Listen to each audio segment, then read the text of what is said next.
Where are you going, Mike? I'm wrong. Oh, I need 3 pieces. all right.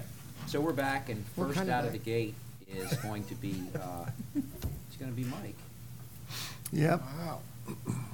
Is anybody else coming for you, Vic? Just you? What's that about? I'm not sure if that is coming or not. Okay, well, we'll wait. He's only two. I was going to push you up, but yeah, it's all right. We'll wait. He'll be here in a second. He'll be here in a second. For my colleagues, if you want to pass this around, with the way in which we now, Oh, do we all sign no, we, accept, what do we do? Approve the minutes. Approve the minutes, yeah. Approve the minutes, the closed with the new. So, you will time to time get these in your books.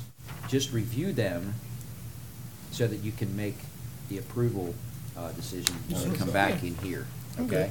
Okay. So that's what That's that's why I why have they, my book. Eric, that's why it was in your book, and you were Right. like, what? I thought they gave me yours to sign. Right, I right. was confused. Right, so that's what that's for. All right, thank you. Just so you all see that, what we are approving. Don't make me any more confused. than Well, I am. I'm just, just trying to keep you all, all right, so no one's seen Mike Fowler. Anybody see? Oh, He was eating more pizzas. okay. And yes, we are back.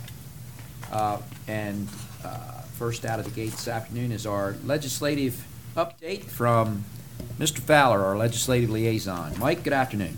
Good afternoon, and my apologies. I was so focused on one aspect of our discussion that I forgot all the rest, of which there is much. You So, are certainly, we're good with that because you spend time in Annapolis, and trust me, your brain can get rattled. It'll fry anybody's There you brain, go. that's for sure. So I guess one point of good news is we're getting closer to the end, 4 more weeks, and signing die comes on the 8th of April. How about crossover date? Crossover's March 18th, so we're talking about another week. And that's a little concerning because there's an awful lot of legislation that hasn't even gotten through the committees that has to be rectified before then. So there's a lot of legislation jammed up. I think some of that's due to the fact that they're taking a second look at anything with a fiscal note because of the revenue write-down that's occurred, and then, of course, the looming Kerwin recommendations, which are addressed to some extent, and we'll talk about that a little later. Some of the major issues, kind of an update, minimum wage. The Senate Finance Committee was scheduled for a work session and possible voting session today. Of course, that's already passed through the House. I don't know what that's going to look like from an amendment perspective. I'm sure it will be amended. The House version was definitely amended. The Next Generation 911 bill, the amended version passed the Senate, moves over to the House. The House version is still in committee. There were some amendments, but it does still include the ability to charge per phone as opposed to per bill, which is going to be important for the funding going forward. The special pension treatment for injured police, what I'm calling the Delegate Lasanti bill, that did pass second reading in the House, but again, that's one of those ones that has not yet been scheduled to go to the floor. The failing septic systems, we spoke a little bit about that yesterday. That did go, actually scheduled for a floor vote tomorrow. So it's been amended. The amendments that were proposed by MACO were accepted. We still have the issue of funding that we discussed that we're going to continue to press for. No movement on those medical presumption bills. We've been talking about the solar blueprint bill. The amendment, it was amended. The one we were most concerned about was the one that would preserve local zoning.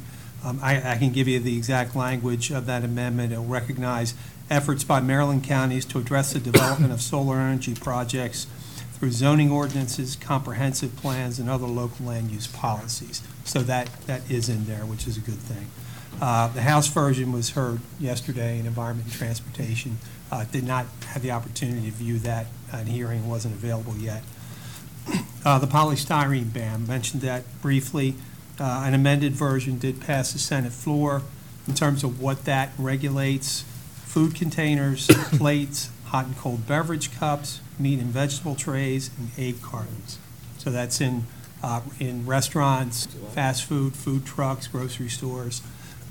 You will be the enforcer of that, should it pass ultimately, either through the health department or your environmental department, whichever you choose. The warning for the first offense is just that. It's a warning. It has to be addressed within 3 months. If it's not, then there's a $500 fine assessed. And there is an opportunity to get a waiver for 1 year for a hardship, financial hardship that a business would put forward. House Bill 109 is the House version heard and voted favorable with amendments, so that came out of committee yesterday. And that is effective January 1st, 2020. And yesterday, as Commissioner Wance knows, Senator Hester's Regional Schools Innovation and Regional Schools was heard yesterday in Education and Health and Environment, along with Commissioner Wance, Commissioner Jack Fisher from Queen Anne's County, our own John O'Neill from the Board of Education, a representative from Howard County's Board of Education, and Senator Reedy and Robin Allenberg from MACO testified in favor of the bill. It was actually very enthusiastically received by Chairman Pinsky. And several friendly amendments were made. I think one was making sure that that all the stakeholders were party to the required memorandum of understanding that will have to be signed by the entities from both counties. So Senator Hester put the bill in, Senator Reedy co-sponsored the bill. Correct. Good. Okay. Correct. And it is cross-filed? It is not. It is not. It is not, which is also worrisome just because of the sheer magnitude of the number of bills that Yeah. have to be addressed in the next week.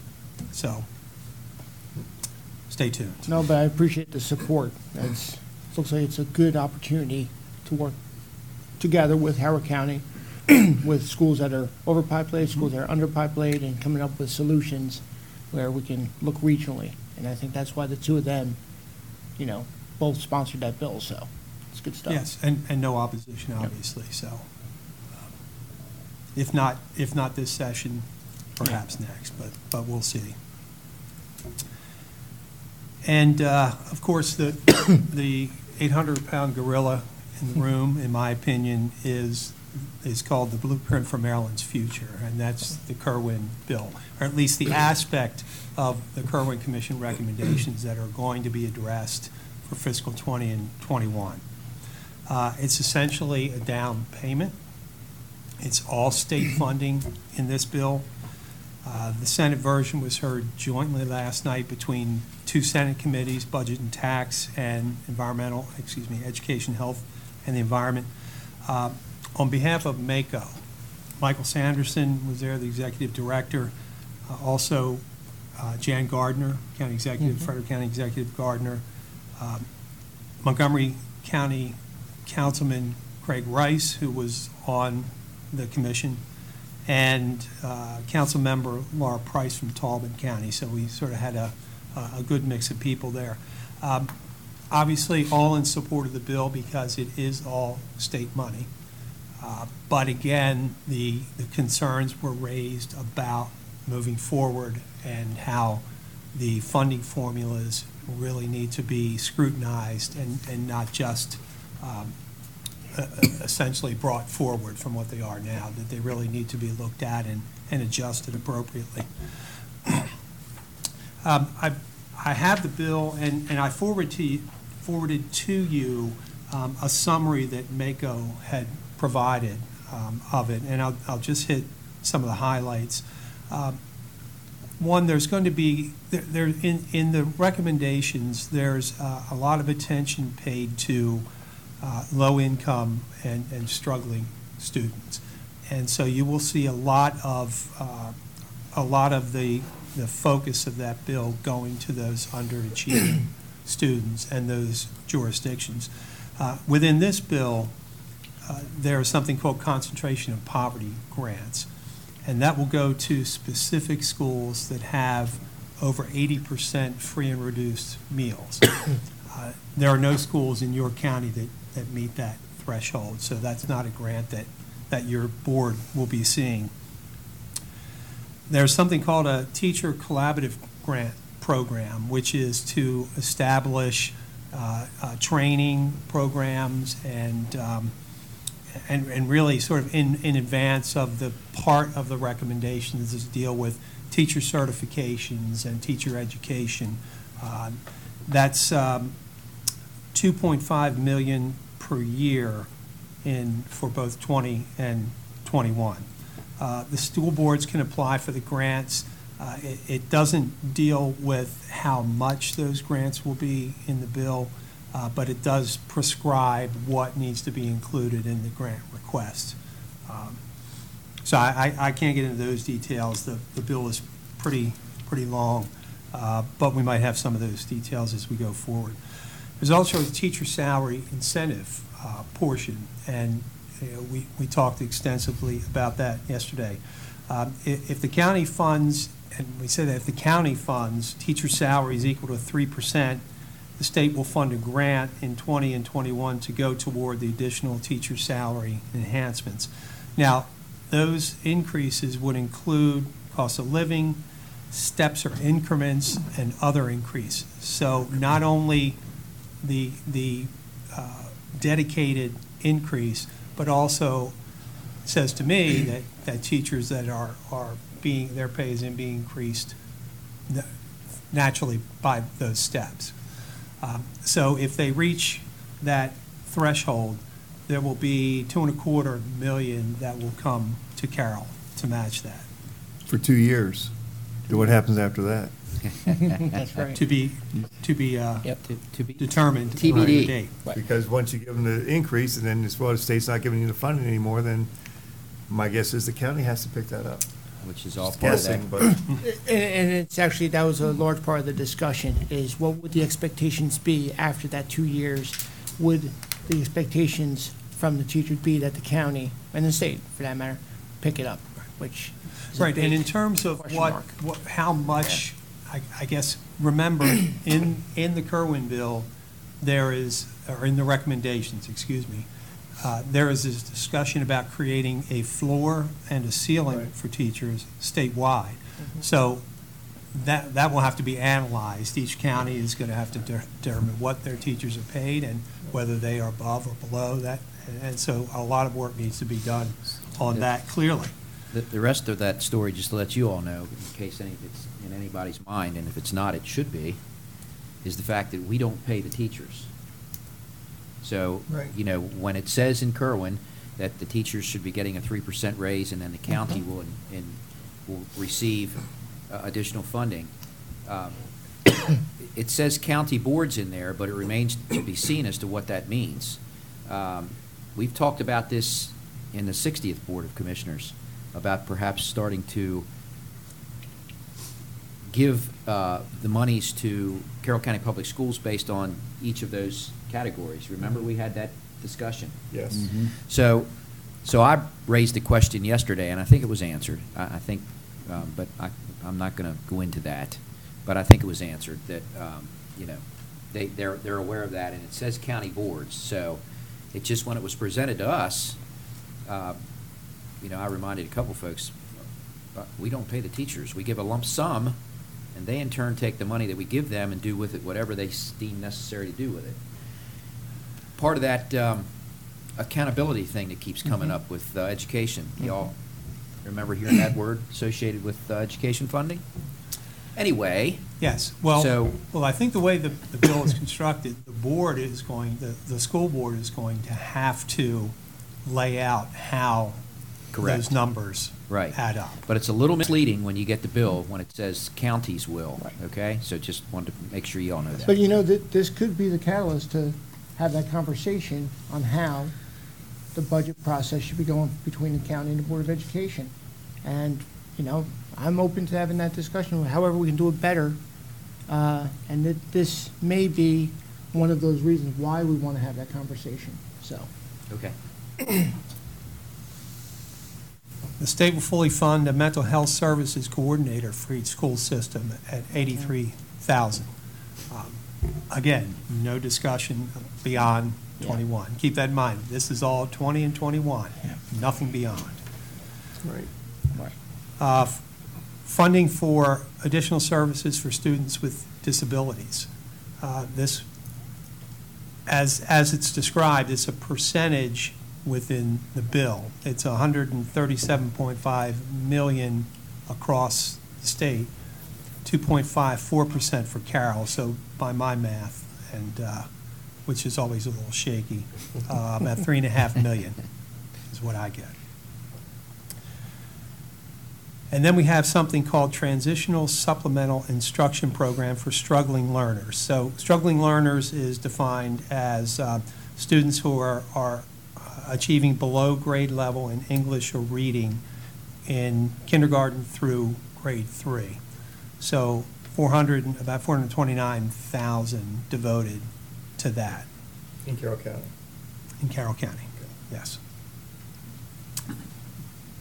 And let's see, it lays out a plan to eventually use Medicaid eligibility data for low-income student counts. So I'm not sure how that's done now, whether that's free and reduced meals, but they're looking at Medicaid. I suppose they expect that to be a little more precise. It also requires state funding of $375 million in FY 2021 for the commission's final recommendations. So that's another, I think, similar to what they did last year in setting aside 200. They're setting aside 375 for after 2021. So that's essentially, and one other important point. It specifies that counties funding above maintenance of effort in FY 2020 will have that excess counted toward any funding obligation that comes out of the commission recommendations in 21 and beyond. So that was, I think it was good news for a lot of people. So again, by my shaky math, and clearly Mr. Zaleski is the final arbiter of these, he's forgotten more than I'll ever know. It looks to me around $7 million for the county, and that doesn't count that collaborative grant program because that has to be determined by the board. There was also 100% funding of pre-K through 2020 already in the law. The state is going to guarantee 100% funding through 2021. So that's the bill as it stands in the Senate. It's been cross-filed, of course, so it's the same in both houses. Has not yet been heard by the House committees. But the MACO people believe that this is as good as it gets for us for the next 2 years, and the real work starts with the funding formulas next year. And I'm going to end on that note. And we're ending on all kinds of happy You're hearing- notes. this The is last this is session was happy day happy. in Carroll You're County, happy. isn't it? Everybody's happy today. If I can ask a couple, just quick questions on those other bills. The septic issue, House Bill 190, is that cross-filed? No. Okay, so that's good to know.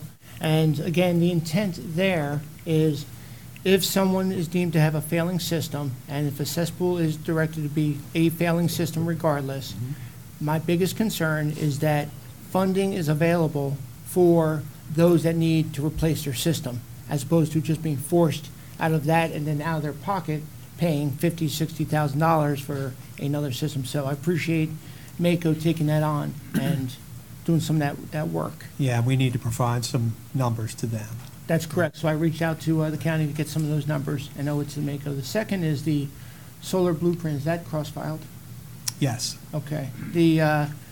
I was with the Planning and Zoning Commission last night, and we had a little bit of a discussion as a follow-up from that discussion yesterday morning at MACO.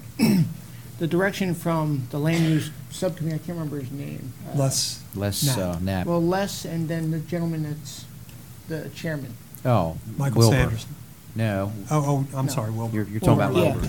So the two of them highlighted the importance that each jurisdiction has a plan for solar panels and for zoning for solar. We do not want them to tell us, them being the state, their story. We want to be able to have our story already laid out and then go from there. Well, that's So- critical, because if you're asking them to respect That's what you correct. have, you need to have something for them So, to respect. so last night we did talk about that, but the importance of having a plan and a vision in place and zoning appropriated for solar in our county before the state comes up with some blueprint that's gonna force it down our throats, so. And, okay, Exactly. those were two things. Just a question on your failing septic systems. Yes. Does it dictate what they have to be replaced with? Or that's up to the health department each A county? non-failing system, well, it would be, if available on the property, a septic tank or tied into sewage, into a line. But it doesn't say specifically beyond that, I don't Yeah, I believe. think generally it's best available Yeah, I was gonna say, technology. is it bat? or It not? has to be Yeah. that? Believe so. It's- Okay, if it's a bat system, that is very expensive, and maintenance on it after that grant runs out is even more, can be as And, bad. and again, that is the biggest concern that we may have here in Carroll County, is that we are going to be forcing folks out of a usable system because it's now directed that is a failed system. And, Well, remember Yeah. that it was pretty heavily amended, so what I'll do is get you the amended version, so we know exactly what we're well, I do talking know about. that cesspools Cesspools by remain. themselves They remain remain. as a failed system regardless. Yes, There, and that's my biggest concern, is No- that we no do question have there. folks here in the community, they're living fine with cesspool, and they're gonna be directed, mandated to change.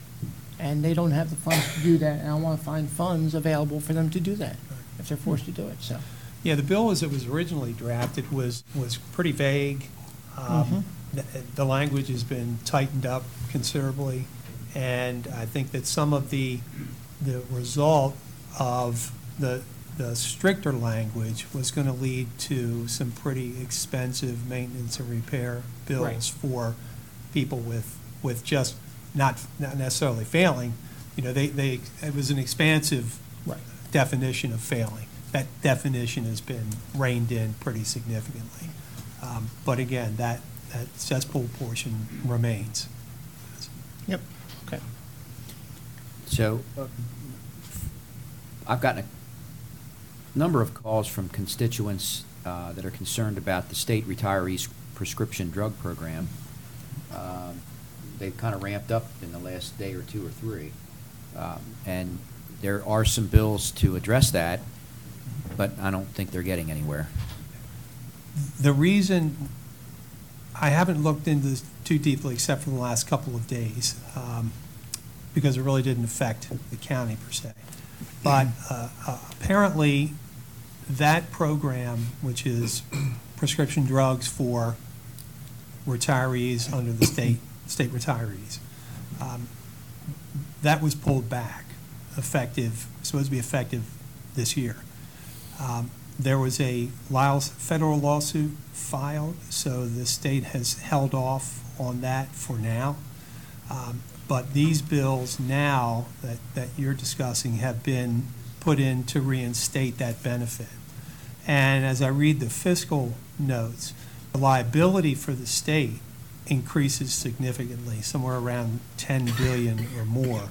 And the concern from DLS is that may affect the state's AAA bond rating. So I think that because that fiscal note is pretty large, those bills are generally not moving. Plus, they are Republican-sponsored bills. And there are 4 of them, and the Carroll delegation, the District 9 delegation are co-sponsors on all 4 pieces of legislation. So I do remember at the public hearing that the delegation held here in the Reagan Room, there was a constituent that asked that question, and their response was, we're already looking at that, we're co-sponsors on bills to address that. But I'm not so sure they're going to move for that reason. Yeah, that's sort of troubling, because it's going to really affect state retirees. But the delegation needs to hear from them. They do. So I've they been should telling be- them yes, to- they- yeah, They so- should be directed to the delegation. And I know that there's a bill that's going through right now that MACO's supporting to put a cap on prescription drugs as well, because we heard some astounding figures out of Harford County from County Executive Glassman on what Harford County's paying for prescription drugs. And one of them was it 12,000 or something? I think it for a- was 9,000 a month. Yeah, Yeah, I thought it was like. or it was whatever, crazy. crazy. for an employee that they It was like have. 9,000, And yeah. it's mind-boggling. So I know MACO's, we're supporting whoever put that bill in to put a cap on them, and as opposed to also making sure that they use generic instead of name brand, we're looking at that one too. So Right. you might want to put that one on the list for when you come back, just to see where that's at, Mike, because I say that, we won't be at MACO now for the next 2 Wednesdays. We're Correct. pretty much done until the 27th of March, when we'll go down for Sine Die, prior to the Sine Die of the Assembly. So anything that comes up that strikes you as whatever, you need to get to Mike, so that he can address it, as he's now, rolling down there, and we won't be down on the Wednesdays. So. That's right. Now, they did say if something breaks, especially with this Kerwin thing, that they might bring us back down there on a Wednesday, but we'll see what happens. Yeah, I think they just want you to Yeah. not just check out completely, but Right, just yeah. be ready.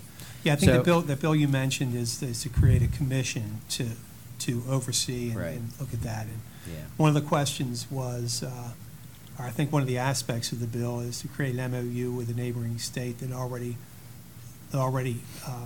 addresses the issue and has all the pricing data. I just mentioned that because you heard a question about that aspect, that MOU, and that's really what that was about, is why should Maryland go through the process of trying to find out what these drug prices are when these other states have already done that, and just to tag on with that, that's all that was.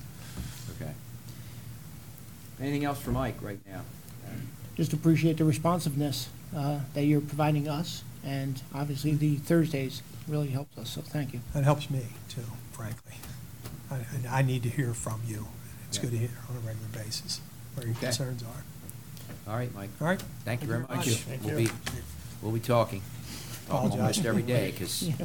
a lot of crazy stuff going on down there in that quaint little village. Next up, briefing, discussion, decision on transfer of funds for the sheriff's office, and the director of the sheriff's office, Vicki McDonald, is here. Vicki, good afternoon. Good afternoon, Commissioners. Good afternoon. So I'm here this afternoon to basically request approval for a transfer of funds back to the general fund budget. So if you'll note in the briefing paper, we came to you this past August to the prior board to ask for grant approval and also a budget transfer to cover the additional funds that are needed to cover the remaining benefits costs according to DOCCP when we apply for grants. And that was all approved. There's been some circumstances in which we are not going to be filling that position during this grant year, which ends in June. So we're just asking for your approval to move the money back. So I know that sounds a little unusual.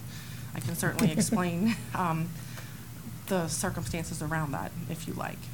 Does it have to do with hiring someone? It does. It takes a long time for the sheriff's office to hire. In addition, when this grant first came out, some of you may remember, it was a brand-new grant. It was changed, and it included multiple jurisdictions around the state, and there were not a lot of defined guidelines, so we were asked to participate, which we did, and then after the grant was actually awarded, then we've been meeting with all the other jurisdictions, and as you, of course, come to the types of details, what the grant is actually supposed to be accomplishing, the position doesn't actually fit. So rather than filling the position that doesn't fit with the grant, we are de-obligating the funds back to GOCCP for the position and then asking to have the money moved back in this grant year. It's one of those things that it kind of got rushed, a little vague around the descriptions, but one of those grants where we were asked to participate, it was not a public grant where anyone could just apply. So we're partnering with the state's attorneys, we're doing the other pieces of the grant, but just for right now, up through the next 3 months, we're not going to be able to use those funds. So we're being prudent and asking to give everything back. to So where the it money belongs. came from the sheriff's budget and just put Yes. it back into the We sheriff's just budget? want to put it back. So, right, That's all. okay. Yes. Now, on the prior briefing sheet that I'm looking from August, it says $18,000. Is that It's what the we're referring to, or The 17,900, yes. where's? It's on this. Yes, briefing 17,900. That's on the new briefing Right, sheet, but but you're asking I'm about. looking from the prior briefing, was there It was was a request. 17,900 in the What I'm chart. looking at, their request for county contribution was $18,000. So I'm just curious, is that what we're talking about? The original briefing was the same amount. So what you want to know, Commissioner Rothstein, is where in the world's that $100? It's $100. It's $100. I'm sorry, the original briefing I have says 17,900. Okay, Okay, but it is 17.9? It's 17. okay, Okay. that's good. All right, any questions? Ted? I have 18,000 on here too, but if you guys just approve the transfer, we'll figure out if it's supposed to Okay, be got it. 17.9 or 18. Might be, yeah, might be $17,826.12. We can do a lot with that $100. Yeah. You can buy a lot of pizzas. I'll move that the Board of Commissioners budget transfer of funds from the FY19 grant project to the Sheriff's Office budget of $17,900. Second. Now, wait a minute, you can't put that in you can't put that in the, because it might not be that different. amount. It may be 18. So that's why Okay. you gotta leave the amount out in order for this to be able to occur, technically. Okay. So I'll move that the Board of Commissioners budget transfer of funds from FY19 grant project to the Sheriff's Office budget. Second. Did you withdraw your second Yes. on the first? Yes, I did. Now you're seconding the Did you hear second? that? Yes. I'm Okay. seconding the second. Good, just gotta keep it straight here. It's like Abbott and Costello. All right, any other comments, questions? All in favor? Aye. Aye. That was easy. Thank you. It is interesting that it's not on here. I know. the 17. Yeah, thank you. All right, briefing discussion on the Veterans Advisory Council. And I'll let you all introduce, because I don't know who's coming up, and if you want more chairs, you can do that. And Christine, you, whatever you're gonna do, and set the stage, and whatever.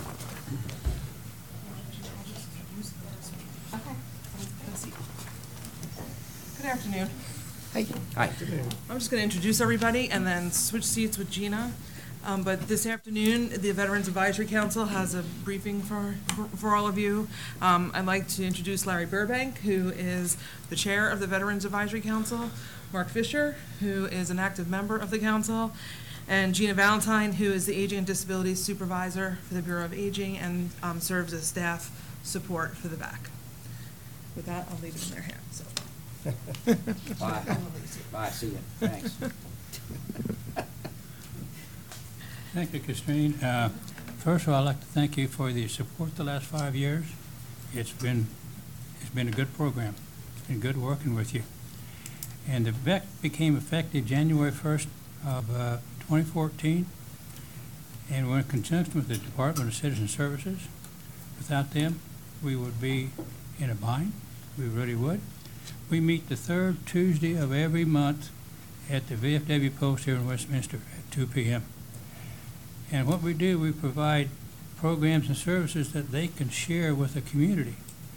And we usually have about 30 plus attendees. And we're very fortunate we have representatives from your office with us almost every meeting.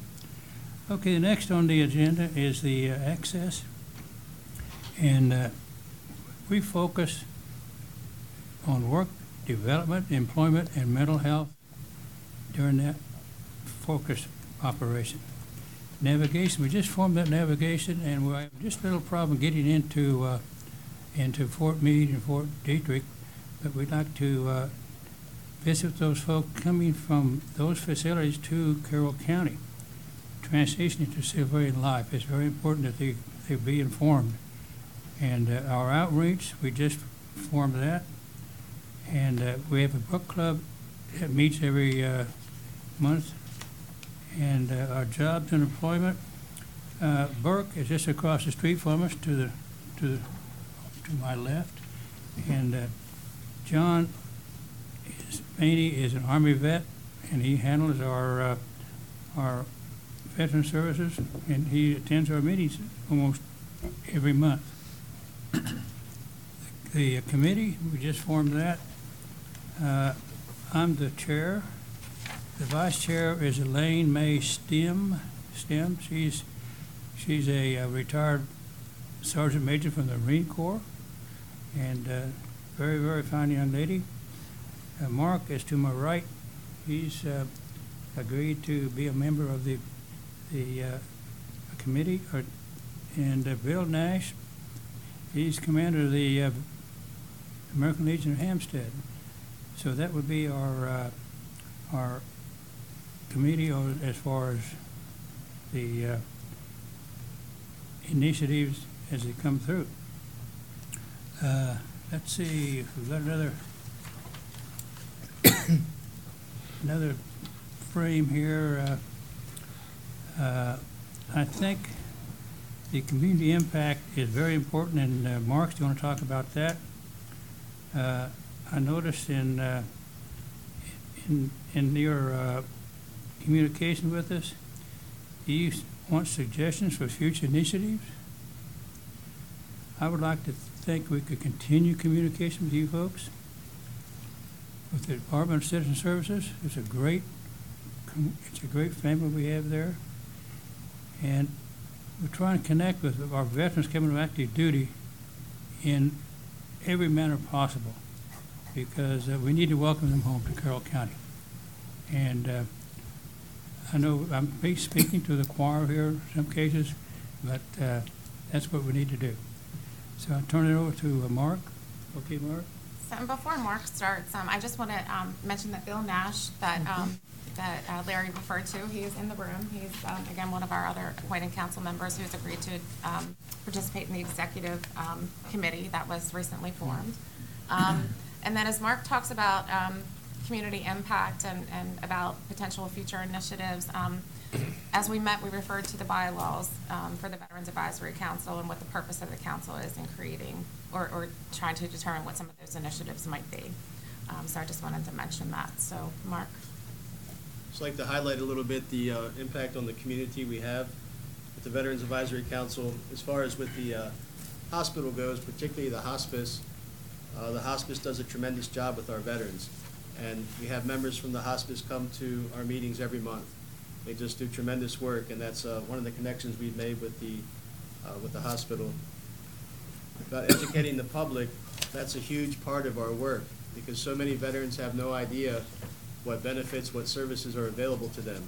So we try very hard to connect with the public so that we can make veterans aware of what's available and encourage them to seek out, what they rate as veterans. So many veterans think, well, I'm not going to take something away from somebody else by claiming the benefit, and they need to understand it's not how it works.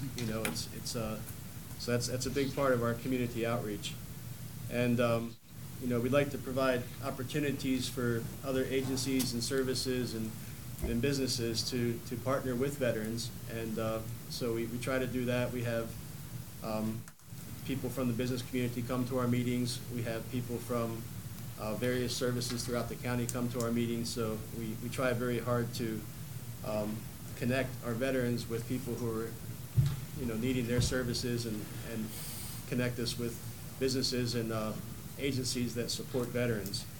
Some of the things that we're involved with in the community, the Seniors on the Go Expo is a huge event, as you know, in Carroll County. It's coming up in April, and we're going to have a table there for the Veterans Advisory Council, but we're also having the various veteran service organizations around that table.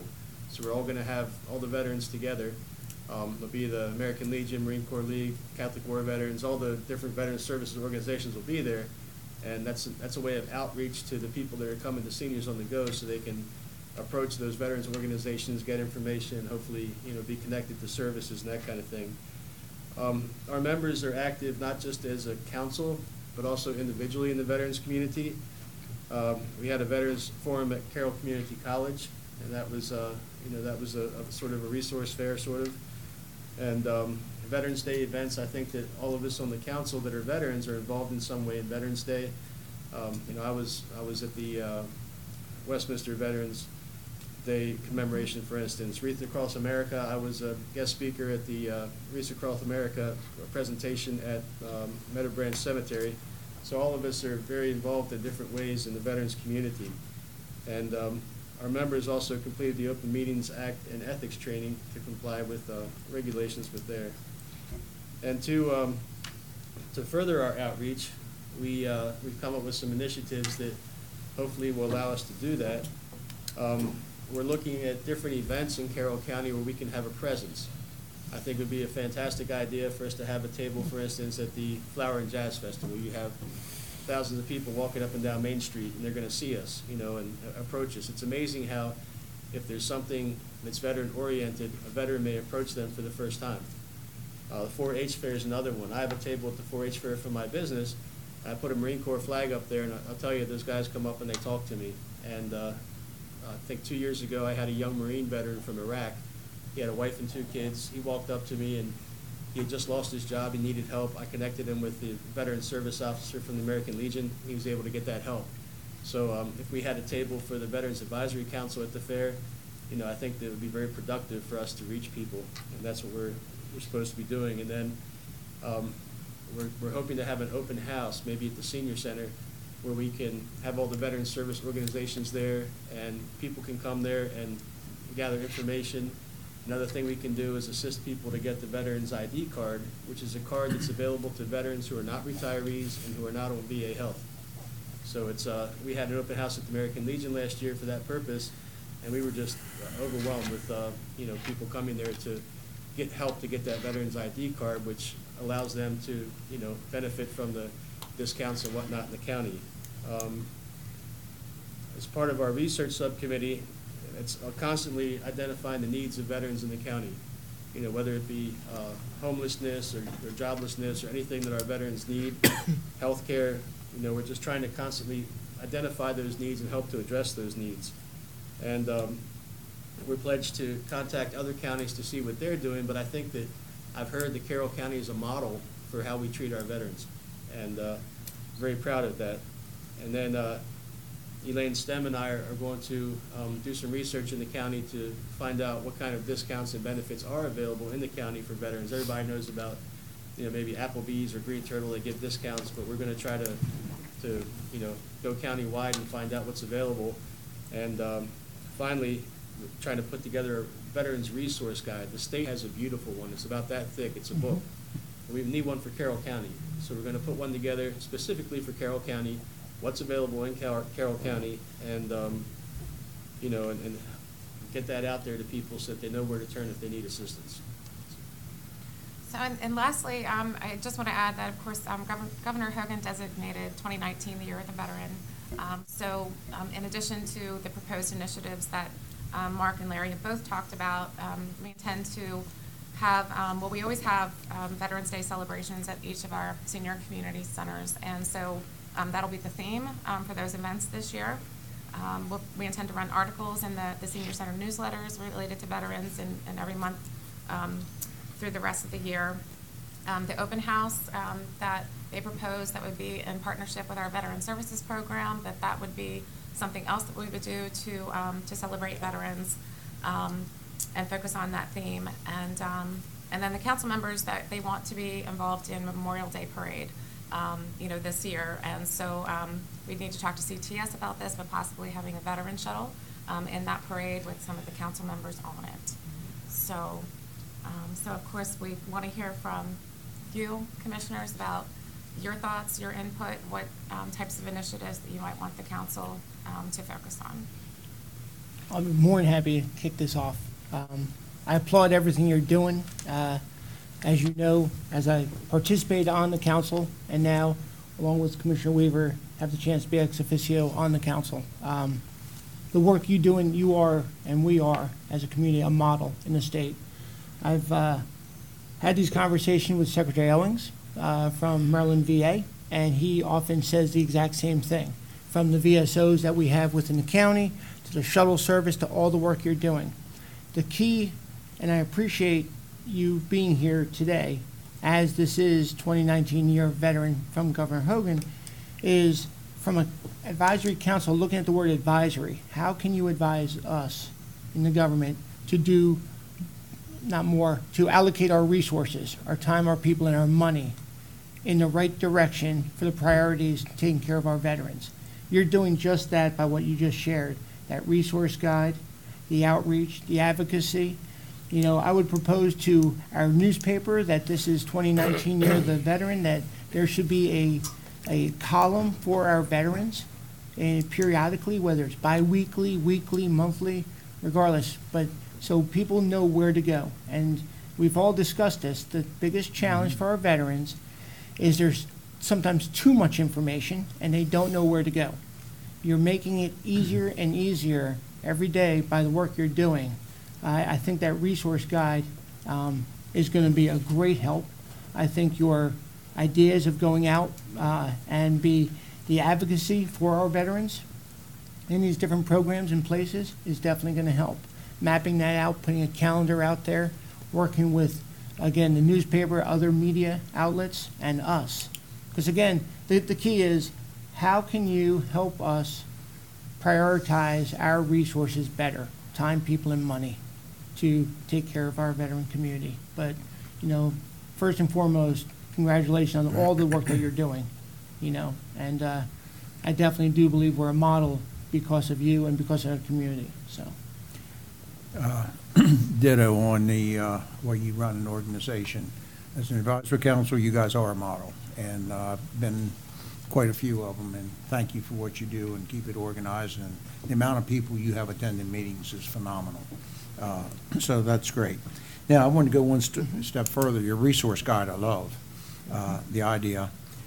Here again, when people are exiting the military, and this has been a pet peeve of mine, you get and the colonel may give us a little more detail on that, but I've talked to several people in the military. They get exited, and, you know, all this stuff thrown at them the last week or a couple weeks of there, and they really have trouble wrapping their head around insurance, wrapping their head around buying a home and all those things, because they've been taken care of. Health insurance, they've been, you know, go to the infirmary and they're taken care of. But in Carroll County, we need a Carroll County package that I would love to put together. A few years ago, I had Hannah Novotny come. She was a realtor, new here, and apparently Anne Arundel County had a veterans package they put together that, wow, you know, here's help with where to buy a house, help with closing costs, help with everything they need to help people walk through each of these steps. And as they're leaving, well, probably Fort Meade here, but here's Carroll County's package, here's what we have to offer, and we meet them right at the door with everything they need to come to Carroll County to settle in. So that's my one that I really would love to see happen here. Our Department of Defense and our VA has come a long ways in serving service members exiting. Department of Defense and our Army, all services have transition programs. They've come a long ways, and we know this over the years. Our VA has been, you know, challenged over many years. They've come a long ways, and there's a lot of legislation that's out there. Our president just signed executive order focusing again on our veterans recently because of some of the challenges with our veterans. So we're putting a lot of attention, putting it all together, like Commissioner Weaver shared, is how do we navigate through the processes and programs available? It's not about flagpoles and it's not about plaques. It's about the opportunity to say thank you is by giving the veteran the opportunity to navigate to the place they need to go to be best served. That's what the council advises us, again, how to do it from our perspective, where to allocate our money, but also from the entire community. So those are the things that, you know, are on my mind about it.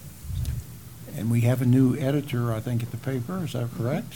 Perfect timing to Yeah. Congratulations, maybe Jennifer. make some change here. You know, you could have the Veterans Corner or the Veterans Angle or whatever. Jennifer's good. Jennifer's good. So for me, first of all, again, we can't say thank you enough. Mark, you and I talk a good bit. You know how all of us feel about everything that you do here. What about the outreach aspect as it pertains to our kids? And we have Celebrating America, the program, and, to have some sort of now, at National History Day the other day, the 29th Infantry Division was there with a table, and it was great. They actually let me wear one of their hats, and it was fantastic. Anyway, fit well, too. Called the cover. It was the cover, okay. I think it was Frank's, and he's got a big head, so apparently, anyway. What about providing educational opportunities to kids through the Celebrating America, whether that's in the school system or whatever? Man, I think that would go a long way in garnering the respect that I unfortunately see some of our young people either not knowing about or did know about it and they've lost it based on the crap that we see every single day on social media and the news. That would be something that I'd like to see you all pursue. You're saying education, not recruitment.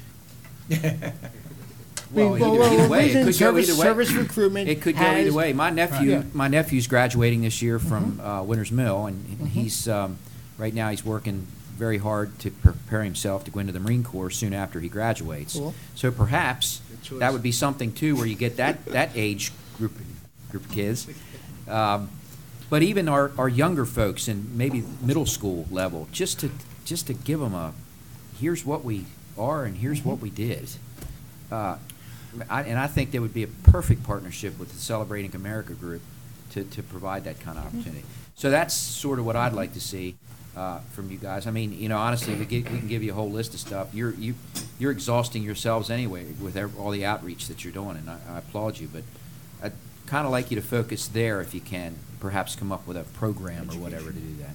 Well, keep in mind, you have a great deal of resources. You have American Legion, you have the VFW, you have everybody out here helping you get to your mission. I mean, besides the Veterans Council, their support group is tremendous in this county. The people coming in from the peripheral sides to help whatever fundraising you have is unbelievable, and you need to be really commended for the camaraderie and the way you're pulling this The together. Jewish war veterans, don't forget them. We need a post in Carroll County. I know, we have one in Pikesville. Maybe Maybe we'll we get can one start here. one. Nah, I don't know about that. You still fit in your uniform? Of course I fit Okay.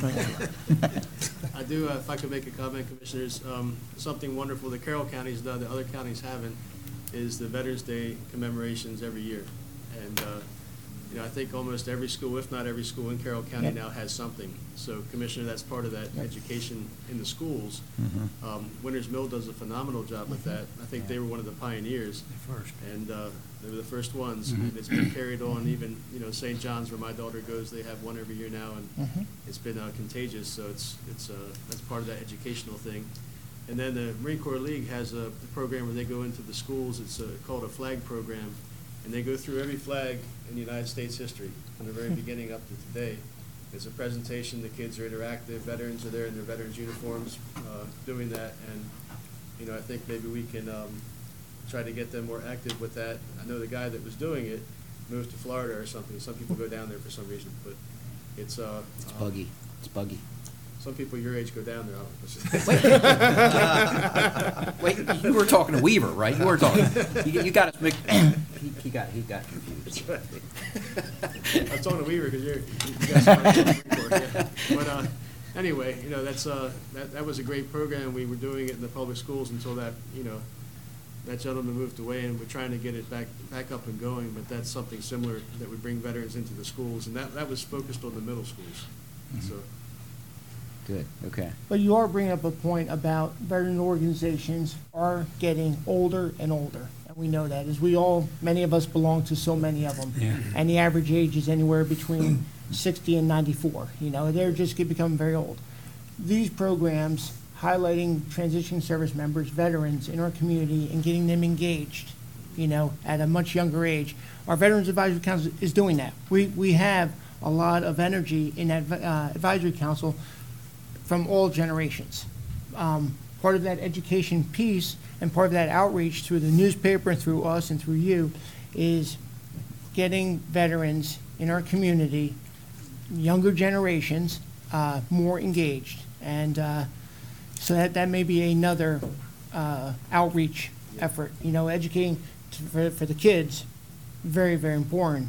Educating for transitioning service members, younger age, to getting more engaged, I think also helps. And again, you guys are doing great. I think our Civil Air Patrol here in the area is a good outreach. Absolutely. And we've Good been idea. attending their meetings. Great Yeah, idea. that's good. Yep. Hey, Dennis, you and I have been to their Yep. events a couple times. Got a couple of their and open this- houses. Some of Do a those great kids are job. really impressive over Yeah. there, so. You have the Carroll County Young Marines as well, Mhm. and of course, the JROTC program in the school, Yep. All right, so. good. All right, anything else? I think the other thing that we just wanted to ask is about the Veterans Forum. We had in January 2018, there was a Veterans Forum, and then I think the feedback that we received at the time is that it would be one every other year. Yep. So we just wanted to get feedback from all of you, if you want us to still pursue a Veterans Forum in 2020. I attended. I thought it was a great event. It was recognition of our Vietnam veterans. I just you did the know, count, and there was 5 yeses. Did you And see what I just- did there? Just, it's a great event, so. Do you want to, what would you focus on the next Yeah. one? Would be, I think you'd have some meetings to talk about that and find a renewed focus for that one, because the first one was so good, and very well attended. We definitely want to try to top it if we can, but, just some discussion to come up with might some. be nice to areas. hit on some of the younger veterans that Iraq and some of those places maybe, and maybe get some of these younger people involved too, come in. Not that you guys I have a young can't handle veteran it. just south of me, and he's in Carroll County Community College. I asked him the other day, did you get some help coming up active duty? He said he did. So they have a little meeting, I'm not sure what day it is at community college, where the little veterans get together. I'm going to try and get to that meeting and meet those young folks. Great idea. It'd be Good, an outreach for us. good. Okay. We good? All right. Thank you. guys. Thank you so Thank you much. very much. Thank you. Bill, thank you, appreciate it. Thank you all very much.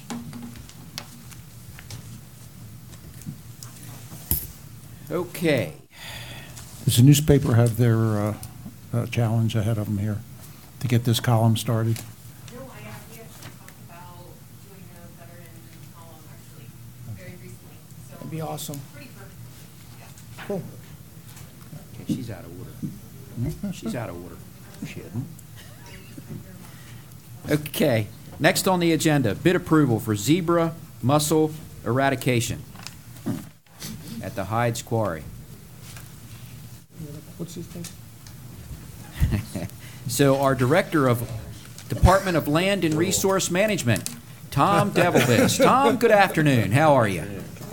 And our Bureau Chief in Purchasing, Mike Myers. Yes, and no good segue between Veteran Services and Muscle. zebra mussels. But we'll give it a try. Give it your best shot, will you? Yeah, so I guess by now you're all aware of the presence of the zebra mussels at the Hides Quarry. So the county has need to eradicate those. We requested proposals. It's not a very, I guess, common trade, especially in this area. So we received 2 proposals. Bureau of, or the Department of Land Resource Management entered into negotiations with both of those proposals, and we'd like to recommend award to ASI Marine in the amount of $349,966.05. Couldn't get rid of that nickel, could you, Mike? That was for the one that's way down at the bottom of the lake. There's a reason for everything. So, are you going to discuss this and tell us what $350,000 worth of eradication means, Tom? Because If you would like, I certainly can. I think we would like, because that's a lot of money. I understand that, Commissioner. How much? As you know, those were discovered, the zebra mussels were discovered in Hides Quarry about a year ago, maybe a little less. We came to the Board of Commissioners in June of last year, I believe, and with an action plan to move forward with the eradication. And just to make sure everybody, both watching and here, understands, zebra mussels are an invasive species, highly invasive species, actually. They had not previously been found in Maryland except within the Chesapeake Bay. and actually the upper parts of Chesapeake Bay. And so their occurrence in Hyde's Quarry was a concern for us as a staff and actually for the state for that matter. Hyde's Quarry was purchased by the Board of County Commissioners for a potential water supply source. Zebra mussels are very detrimental to the use as a water supply. Their prolific nature causes them to choke up and actually render water supply systems, i.e. their pipes, normally pipes and intakes and pumps and all, almost useless because they basically clog all those systems up. So prior to any use of Hyde's Quarry as a water supply, these creatures need to be removed from Hyde's. The second issue is that we do not want to be the cause of any spread of these further than Hyde's Quarry. So keeping folks out of the quarry is somewhat problematic. So the eradication of the zebra mussels from the quarry was a chosen path that we were directed to take. We would like to get this done before this summer, before, say June of this year, because that when the waters warm up in Hyde's Quarry, that is when the zebra mussels reproduce, and so we're trying to get them eradicated as quickly as we can. Now, the question of $350,000. This process is actually was done once before in the state of Virginia about, I think, 10 years ago. Very similar situation. It was a quarry. It actually was a little different quarry than this one, but it was a quarry. A little bit bigger. A very similar effort was undertaken. The exact same process that we're proposing was undertaken. They were eradicated there. I can tell you that they've been monitoring since then, and they are still not present. And not only that, but the method that was used, the residual in that quarry, is still there today. So they're not coming back to that quarry. Our plan is basically to duplicate that process. And the chemical being used, chemical of choice, is potash. Commissioner Weaver, I think you know what you're familiar with potash. Yeah, been spreading it. Right? So You've been spreading a lot of things, but I don't know. Right, now, it takes a out lot of potash. So the bulk of this $350,000 is the actual purchase of the potash. It's How about much are they purchasing? 400 tons. It's what, $460 a ton now? I think they estimate it's like 220. 220, so they're getting bulk. We got Okay. the discount for volume. So, and the reason being, one of the reasons being, there's several things. We have to get a uniform distribution of a concentration of potash in the entire quarry because you can't miss these critters. The other thing is, because of all the cracks and crevices, they've actually migrated and were found up in the cracks and crevices and everything. So we have to get everything uniformly applied in order to eliminate these critters. So the very bulk of that cost, How do they do probably more than half of that cost, is the potash itself.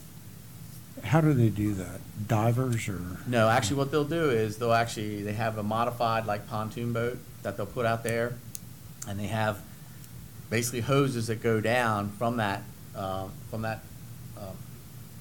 boat. There'll be slots in those hoses as it drops down in elevations. They'll mix everything on shore in big tanks and all, and then pump it out to that boat, and they'll move around in a grid pattern to make sure they're injecting both vertically and horizontally throughout the entire quarry. And the ultimate goal is to have a concentration of potash at a certain level, which is lethal to those critters. It is not lethal, this is the other reason we selected it, it is not lethal to any other aquatic species in that quarry. And that was critical. That was one of the reasons we selected this process, is to make sure that we were only going to eradicate the zebra mussels. One other item I want to make sure that I bring to your attention is that we actually did, at the part of the action plan, which we indicated to the commissioners we formed a task force. We had the folks from Virginia there who had done this process. We had folks from Pennsylvania who had done a similar process with a different mussel. And we had folks from the state, both from MD and DNR there, our local health department and all. And we did a one-day pretty intense discussion about this, presentations and everything, and at the end of that day, I think it was unanimous from everybody that this method that being proposed to you today was the method of choice for doing this process. You said that once you put the potash into the water, it kind of leaves a residue or something behind to kill future maybe Generations or something else introduces it, does it have any effect on using it as a water source? No, we don't, no, we will not. And if there is any question to that, we can obviously pump that water off before we use it, fully remove that water. Okay. And we would anyhow, I think. We would probably purge that quarry before we use it for water supply. Which is yours down the road anyway. Yes, but that's just- correct. But our goal is to not only eradicate these things, but not let them come back, not let them Right. have an opportunity or a chance to come back. Potash is very stable. Nitrogen be volatile, but stuff stays where it's put. One and done, Commissioners, one and done with this. A big one in So how you paying for it? Well, Yeah, where's the 300 and whatever $1,000 coming from? Do we have that in the budget? part of that is in the budget, and I think that the rest of it will be discussed in just a few minutes, should you choose to approve this. I believe that's the next agenda item. Oh, gee. So, You came with this after this morning's discussion, right? so my only trouble with this whole thing is, we didn't put the zebra mussels in there. And I'm not sure, Commissioner, we know who or how. Well, they didn't drop They out of a arrived. plane. That's correct, sir. There was a plane in There is. Sure. So, And a bus. I get it that we've got to get rid of them, but we didn't put them there. Wouldn't there be maybe some responsibility from those that we think did? Yeah, I have to agree. There seems to be some sort of I liability mean, I know, issue. well, I know I'm way out here because I'm pretty sure we're not going to be able to do that, but I got to tell you, this bothers me to the nth degree. We're going to spend over almost $500,000 to get rid of something that we didn't create. I will not argue that, sir. And there's no better way to do We may be a this. long ways from thinking somebody did it and proving they did it. There may be a big gap Well, in I understand that, and I'm venting right now frustration Understood. because, Might be a long way to proving, but it's a short logical step to how they got in there. I mean, yeah, you there think? aren't too many avenues for to get the zebra spat correct. in there. I mean, That's there correct. just aren't. And for the two new colleagues, if you're not familiar with our conversation here. We are, we had a pretty. viewers- Okay, never viewers mind then, should know I'll how just you let it got go. Okay. I don't know. No, There's- There's no better yeah. way to do this, I guess. Knowing you, Tom, and your folks, I know you've probably exhausted all efforts to try to find the best way and the most fiscally responsible way to do this. But good grief. I understand, Commissioner. If they were identified early, because I 100% appreciate your sentiment, and if they were identified earlier on, would it have been a much lower cost in trying to eradicate them? Or is it, as soon as they were put in, not identified, within a very short period of time, they contaminated the entire quarry that caused us to do this? So, Yeah. Yeah. I think that the estimate from the Department of Natural Resources folks is it's been probably at least 3 to 4 years they've been there because of the size of the mussels they found. So they've been in there a while and been reproducing. Part of the problem with these critters is it's not just the ones you see, it's all the little, I'm sorry, I don't know the name. The little critters that don't have the shells yet, that are all distributed Good throughout the technical quarry. term. I don't want to use the wrong Spat or term, whatever. but I'm not of the biological training, but that's one of the concerns is that it's not just the mussels themselves that you see, and that again is why you have to treat it, the entire quarry, because you just don't know, how much is in the water itself as opposed to the mussels which are attached. So What's the unfortunately, once they're there, and it's very hard to do an eradication process without doing the complete water body. What's the estimated time that we would begin to use water out of that facility?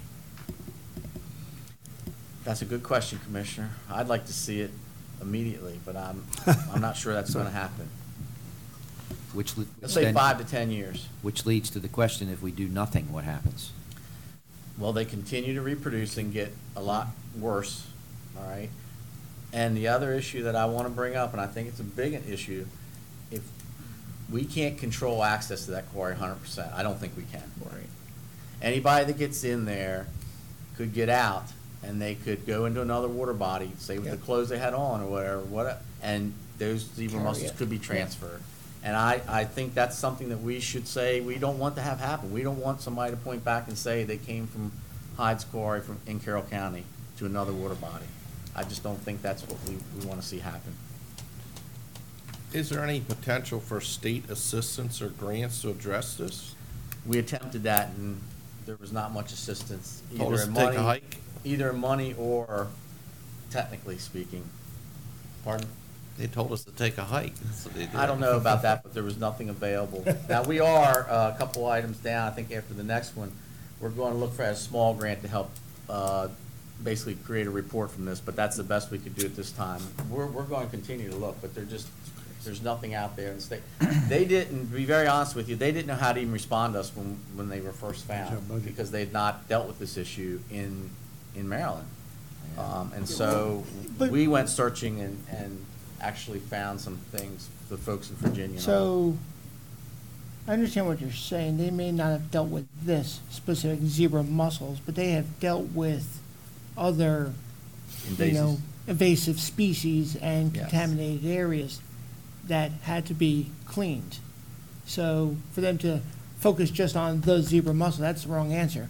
Them focusing on what other invasive, species have been found, and has the state taken any responsibility to assisting a jurisdiction in decontaminating or cleaning it up. Right. But, it's a lot of money. I understand. And it is our responsibility for safety, security, and all that kind of fun stuff, and keeping a healthy environment.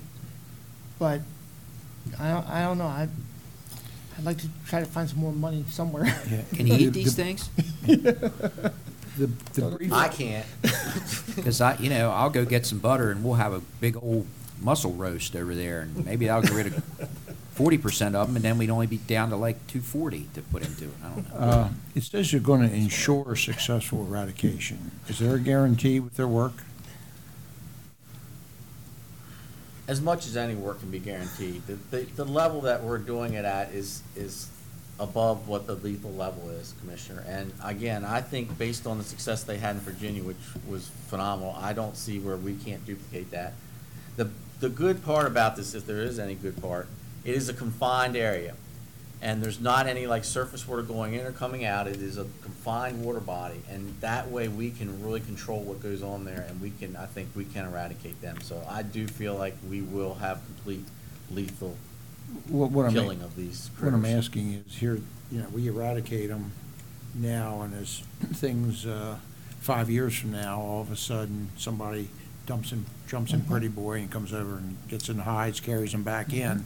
Do we have any future recourse at that point, or is this? Well, what we're doing is the level we're putting it in there, we're anticipating will stay as it did in Virginia. And so, yes, again, after 10 years at Virginia, the level there is still lethal to the zebra mussels, and they have not come back down there. So we're duplicating that situation where we anticipate that this occurrence will not happen again in at least the 10-year period that, has been monitored in Virginia. So I guess in your professional opinion, what's the risk associated if we delayed this a year, 2 years, 5 years? The only risk that I see is that it could be carried somewhere else. I mean, that's the But they've risk. been there for a while now.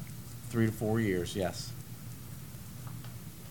Now, do we have liability problem here? We know they're there at this point, and they wind up somewhere else. Can it be? I don't know if I don't know how much liability you want to associate with that, Commissioner, but I think there's just the perception that they were there, we knew it, and we did not act in timely manner, so. Never in my wildest dreams did I think we in landlocked Carroll would be talking about eradicating a mussel.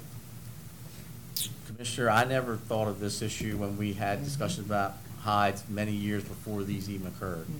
I was concerned about a lot of things, a lot of potential contaminants, a lot of things that could happen to hides.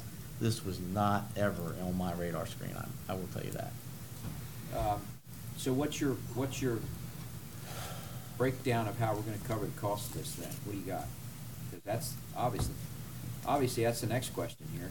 Well, there is some money in water development that I think is being used, and again, I think the next, after we're done here, I believe there's some budget transfers that are going to be taking place to cover this. Yep. Ted is sprinting to the mic. Yeah, you'll get the specifics in a minute, but we need to get cash onto this project, so we went to some or projects that would be closed that have cash on them. So when you get the transfer, I think there's 3 spots the money is coming from. We'll lay that out for you. Okay. And $8,000 from the state to do a study. Well, it's actually not even from the state, Commissioner. It's That's from a even better. Mid-Atlantic Great. Invasive Species Group, or whatever, I know. Was the state utilizing the quarry for scuba training? No. No? Private. All right. No, it was being used by a private company for scuba activities. Well, that eliminated that avenue of liability. Pardon? I was saying about holding the state liable for having infected it. No, no. What was the other bid, Mike? I don't know if they even got to the point of getting a price. A lot of this was revolved around the method and how they were going to do it, so I'm not sure if they even got to a price with them. Their method involved using copper sulfate, and we were not interested in introducing copper sulfate in the water body. And that there was no guarantee of any persistence, and the persistence was a big item for us. The fact that you put this out to bid, hold on a minute, the fact that you put this out to bid, and that you did this the normal procedure, right? We did nationwide. So, do you think you got the folks that would want to bid on this? Do you think you got them all? Because who would think to look in Carroll for a bid to get rid of mussels? It would go to anybody who does this type of work anywhere in the U.S., so they were made aware, whether they were interested in coming here and performing. Only 2 of them were, but I think we got the word out. Okay. If I could too, I mean, if I'm not mistaken, this company's out of Canada, so we actually got the word out beyond the borders. New York. Or Well, their office, but I think they're based in Oh, Canada. okay, yeah. All right, I'll make the motion, the Board of Commissioners award the contract for zebra mussel eradication to Ed Hyde's Quarry to ASI Marine in the amount of $349,966.05. This amount is within the, do I have to read that part? No, because it's Okay. probably not in the budget yet until we do the Okay. transfers. Just leave it there. Yeah, it is. Sorry. All right, is there a second? I'll second it.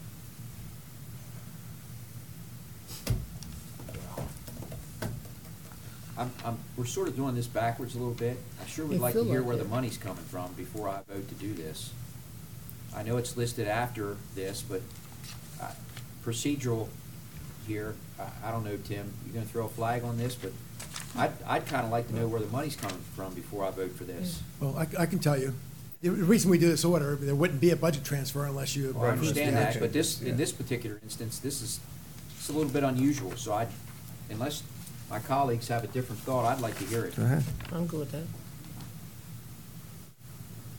All right, $85,000 is coming from a capital project for environmental compliance. This one actually, it wasn't planned for this purpose, but is a pretty natural fit. The rest of the money is coming from pavement management fiscal year 16 and pavement management fiscal year 17. These are closed, or finished projects. We'd be closing them down. Now, typically, we would have moved that money to probably something else with roads. So, I mean, there is a loss of sorts here, although, trying to remember the details now, I think we're working to try and deal with some of this money in a future budget. But $157,263.42 is coming from pavement management 16. $82,736.58 is coming from pavement management 17, and $85,000 is coming from environmental compliance. Okay, thank you. And that gets us right to the figure. That gets us right to the 349, or.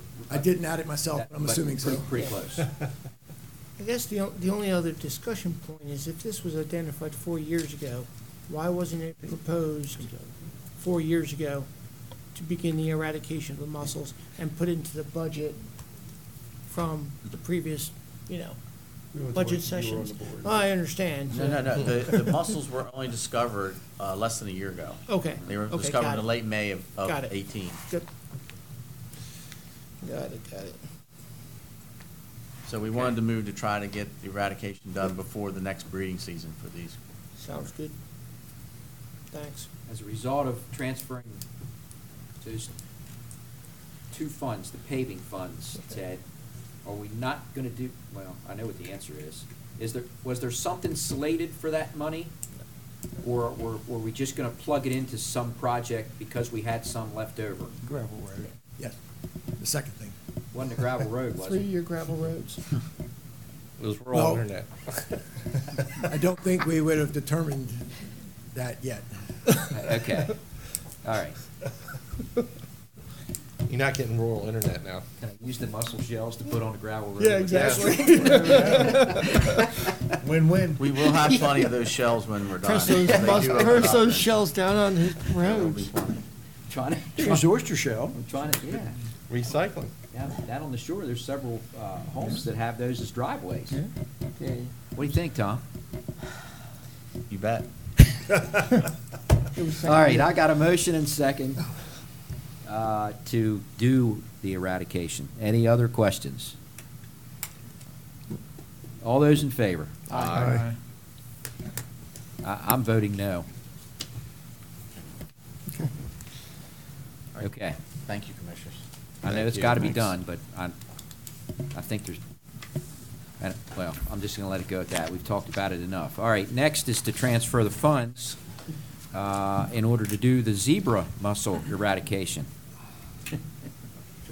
I'm not willing to do this part, though. You're like a bad penny. Wow. All right, so this is capital, or resolution C 19-09. Transferring $325,000 from those three projects that I mentioned. Yeah, there's three, okay. That answers my question previous about whether you got to the right amount. but- Yep. Nope. Like I said, I didn't add them up, but I'm fairly confident that they got it right. And that'd be going into a capital project that we have for water development. Boy, I hate to do this, but we have a Yeah. responsibility for public safety and Yep. water quality, and we don't have any choice at this point. I think you should make the motion then. I recommend that the Board of Commissioners approve the budget transfer from the pavement management, FY16 pavement management, FY17 environmental compliance to water development in the amount of $325,000. Second. Any other discussion? All those in favor? Aye. And I'm opposed. You're rough. Okay, thank you.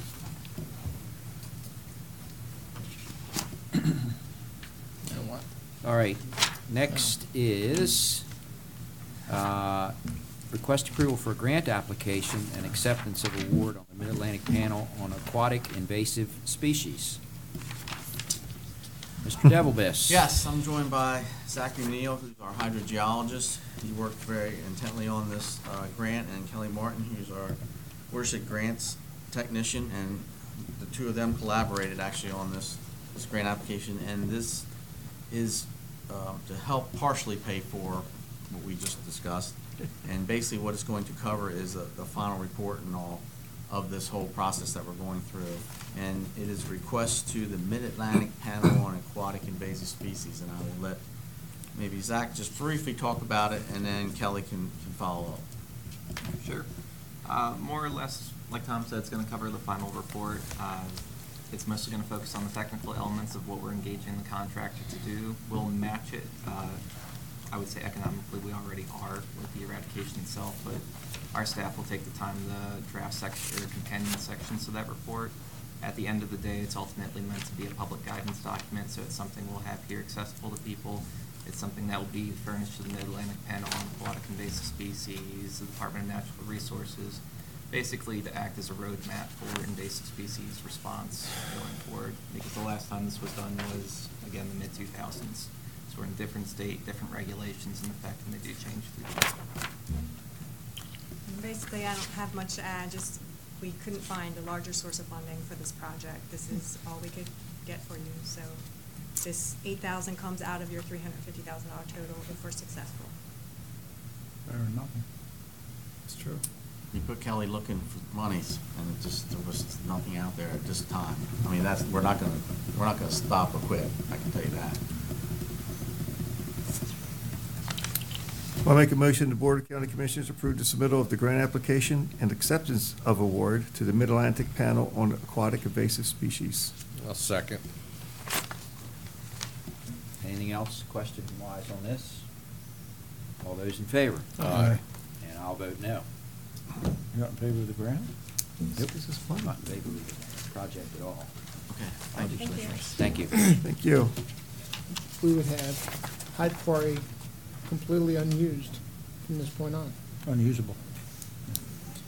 Okay. In perpetuity. Briefing discussions next on the agenda for the Concurrency Management Annual Report. And our Bureau Chief of Development Review joins Tom Clay Black. Good afternoon. Good afternoon, Commissioners. We're here today to present to you the annual concurrency management report. And that report is a requirement of Chapter 156, which is our adequate public facilities and concurrency management. And I'm going to let Mr. Black discuss with you the findings of the report. And really, to kind of put it in a nutshell real quickly, everything is looking very well as far as concurrency management goes. So I'll let Clay give you all the details regarding this effort. Good afternoon, Commissioners. Provide a brief background on concurrency management itself. It is entitled Chapter 156, Adequate Public Facilities and Concurrency Management. The initial concurrency management ordinance was adopted in 1998. Since then, there have been several changes, most recently one that was done about maybe 4 months ago. But over the previous years, there's been a number of changes. None that have impacted any of the services themselves as far as changing the standards or the type of services that we are tested for. To give you what it is applicable to and what it is not applicable is an extremely important understanding of the role of concurrency management. But as far as when concurrency management was adopted, the purpose of the chapter is to ensure that proposed or planned residential growth proceeds at a rate that will not unduly strain public facilities, including schools, roads, water and sewer services, and police, fire, and emergency medical services. That is the stated purpose of concurrency management.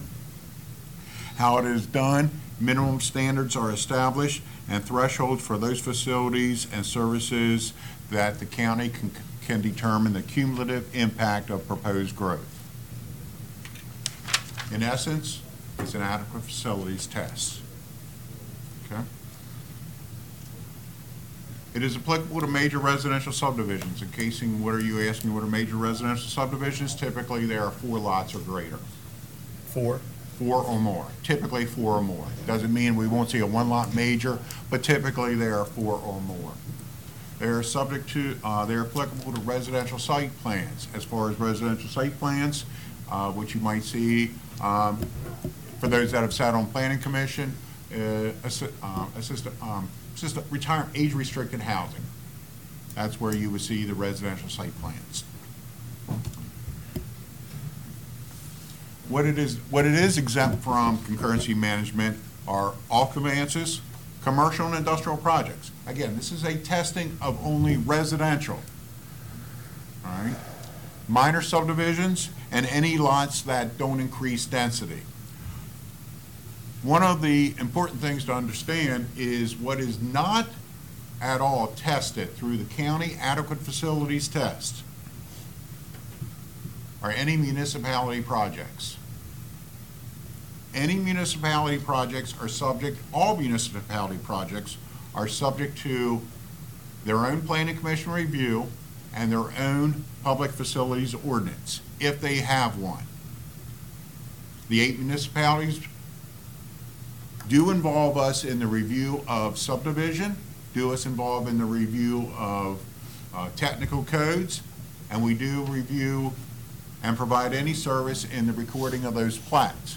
However, as far as Testing is subject to our facilities. They are not subject to any of the concurrency management standards that we have. All right? We do, though, track their development. It's very important to recognize there's a difference between tracking development and testing it for facilities.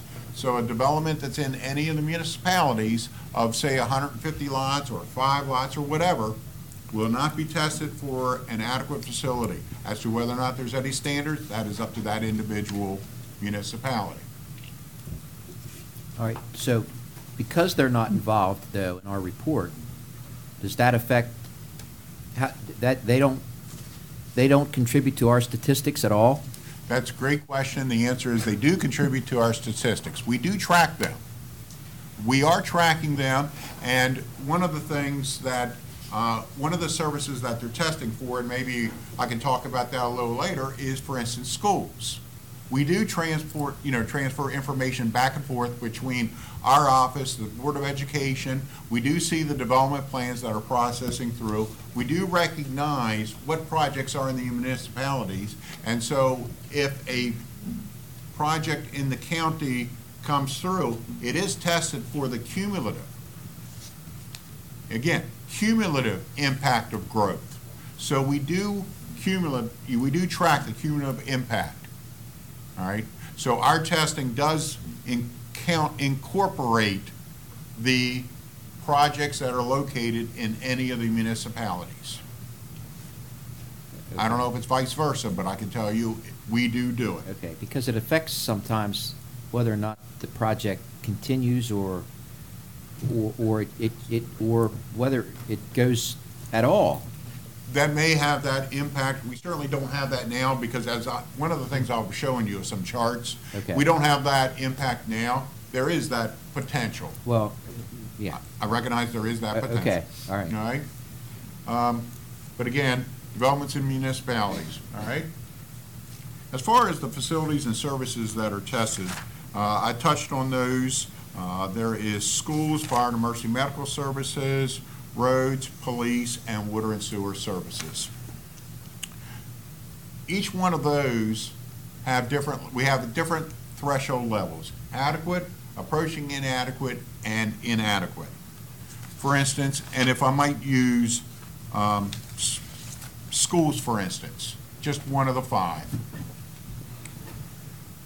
It's based on percentage of rated capacity. So an adequate school, elementary, is if it's less than 109% of capacity. It's rated adequate. Approaching 110 to 119. Inadequate, 120 and greater. Each one of the thresholds has the same type of criteria established in that, to where there is criteria for approaching, inadequate, and adequate. When the testing does occur, that occurs by staff in conjunction with those 5 agencies, and that information is provided to the Planning Commission for their review during the preliminary plan.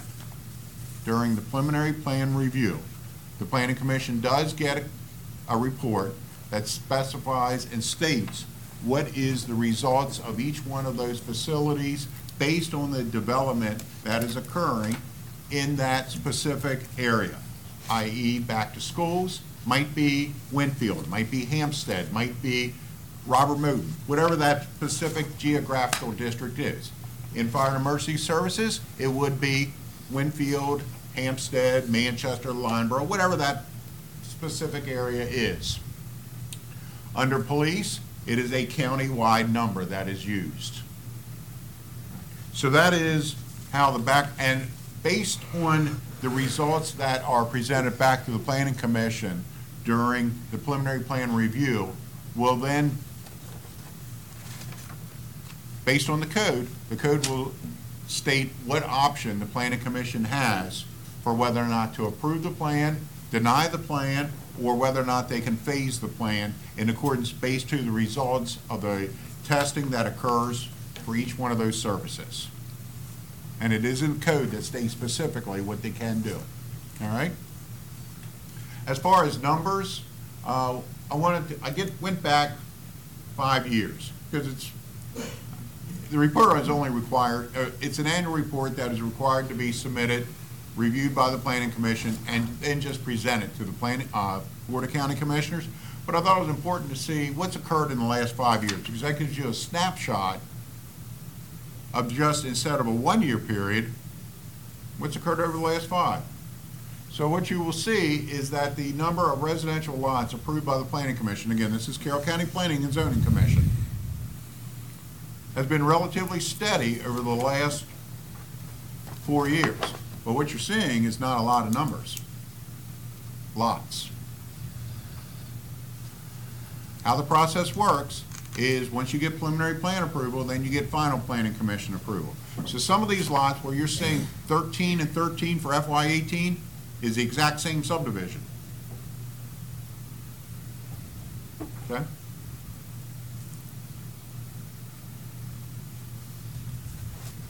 The next slide of development activity is the number of lots that has been recorded. These are the lots that are allowed to pull building permits. And when it has new residential lots, I want to be careful that you don't pull out an old report or another report that says, yeah, but you're saying there's 518, but we recorded 600 lots or whatever number. That is correct. These are new residential lots. They don't include amended lots. They don't include lots that have already existing houses. These are lots that are entitled to building permits. Okay? So what you're going to see is several things on this chart.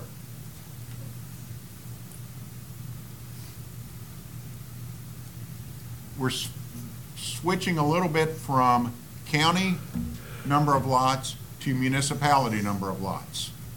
The other thing is, I call it to your attention, back in 2000, 2001, 2002, we were issuing over 1,500 permits a year.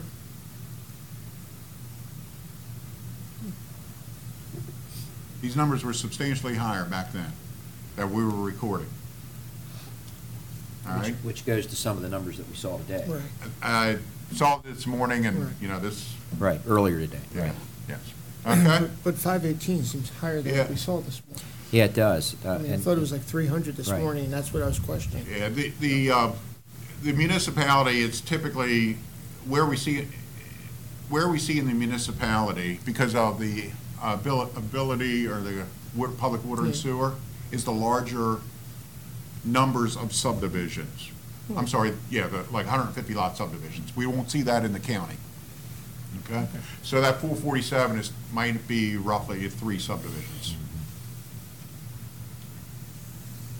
And this is building permits. Actually, I that's believe what that we was saw. talked about earlier Yeah. also. Yeah, And I ran this all the way back to 2010. that's 300, yep. It's very consistent. Okay?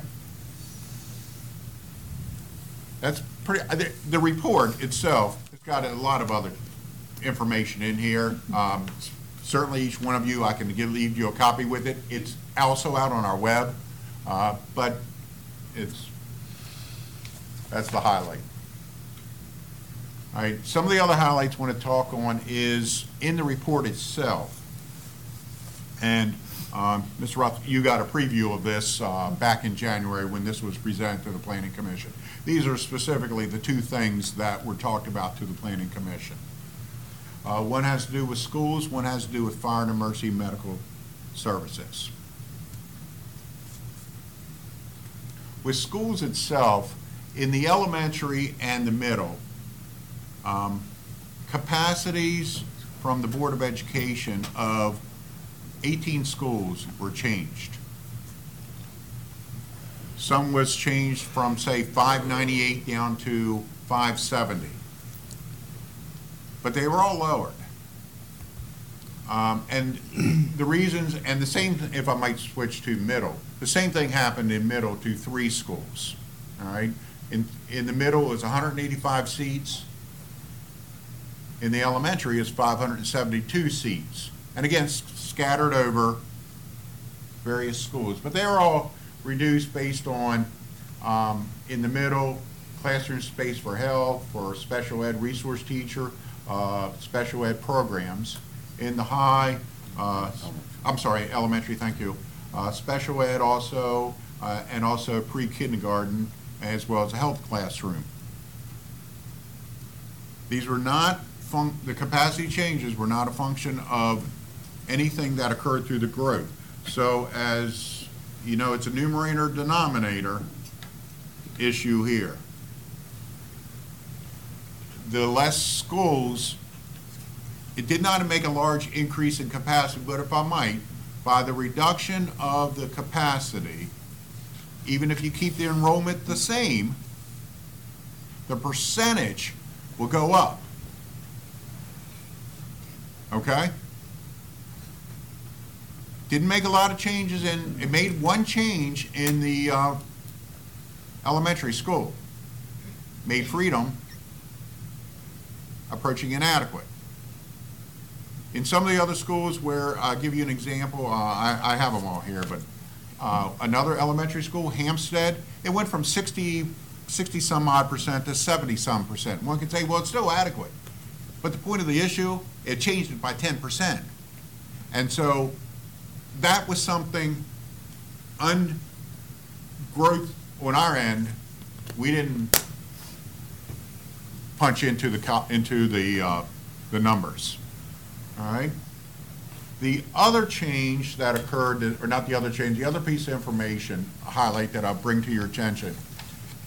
And Mr. Campbell was here if you choose to ask him, and he was there at Planning Commission also. If you choose to ask, is in relation to Fire and Emergency Medical Services. I know there's a lot here on the slide. The short of the whole slide is that for a period of time of 8 months of last year, monthly report information was not available at all from the Department of Public Safety. And it has in here, there was, based on the fact of a transition to a new computer system, it was difficult to pull the data out. However, at the end of this year, we should see a full 2-year data in that regard. What the impact of that means to concurrency management, which is, so what does that mean to me? Right. If no response, and it's at the bullet there, if no response is received from any applicable agency, the applicable agency is the 5 we send, the agency, the service agencies that we send them to. If no response is received within 30 days, the ATC shall be presumed adequate.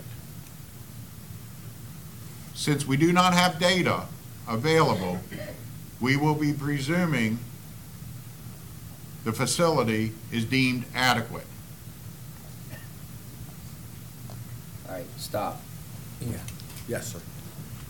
Scott Campbell, Director of Public Safety. Commissioner, as Clay pointed out, Clay, I apologize, was it maybe the January Planning and Zoning Commission meeting? Yes. We presented the same position to them. The absence of the data isn't an unwillingness to provide it. It's because of the transition in our computer to dispatch or CAD software, which was effective November 1st of 17. The data that's necessary to do the 2 years worth is limited to that start date, November 1. So we're already 16 months into the required 24 months. What we aren't about to do is put numbers out there that aren't based on what are required to be the 24 months worth of data. What was agreed to by the Planning Commission at the time was, as an interim measure, we will use them as a guideline. We will still look at the numbers, albeit now based on, I guess, 16 months worth of data, and that we would also consult with the respective fire chief one-on-one if and when there's an ATC, an available threshold certification, so that they have a personal input on that. That has not yet happened. So I'll just say respectfully, there won't be a carte blanche approval for the absence of the opposite. We will take the data that we have as a guide instead of the determinant, and use that in consult with the local fire chief for their specific rating or input on any ATC that may come to their respective department. And again, it's simply a function of going from our prior CAD vendor to our new one. New database. The query cannot look at 2 different databases because it's looking at multiple points in 2 different databases. and the Planning and Zoning Commission agreed that any effort to try to get there, knowing we're now 8 months away from restoring the 24 months, wasn't necessary if we took this approach. Seems like 8 months is a long time. But that's not what this says. If they don't respond, it goes through. Well, I believe, if Mr. Black, if I'm correct, that that's true of any ATC, if you don't get a response, so whether it's schools, whatever, that's not unique just to fire rescue, Commissioner. That is, if a request is put out and there's no response received. What I'm sharing with you is there will be a response. He's absolutely correct. But we don't have no intention of not responding. We just cannot provide a 24-month based number. Instead, we'll use 16 months and a direct consult with the fire chief. We have no other option. We cannot access, the query will not access data prior to November 1 now that we're using Keystone Public Safety's CAD. Shouldn't we spell that out in here? Well, essentially, you have. You've sort of given a disclaimer here as a result of that. Yeah, Right, Clay? That's the purpose here. Yeah, this is, what's the purpose of today is information that is there is no action that is needed at Right. all. And I want to, if it wasn't made clear, there is no action that is needed today. This is information. So essentially, that's what he's doing. He's giving that. So, I'm letting you know thank this. The section of if no response is received is in the code. That is not something, that is a code, that is specifically in Chapter 156. So when 156 was put in place, that is what was put in the section of the code. So it is incumbent upon the county agencies to respond in the fact they are employees of Carroll County government. Now, my only problem with that is, in the code, is if you don't get anything in 30 days, what do you assume? Because you didn't get anything in 30 days. I'm sorry? If you don't get anything in 30 days from whoever, are you assuming that it's good? the code, if we do not get anything in 30 days, the ATC is presumed adequate, per the code. Okay. Per the code.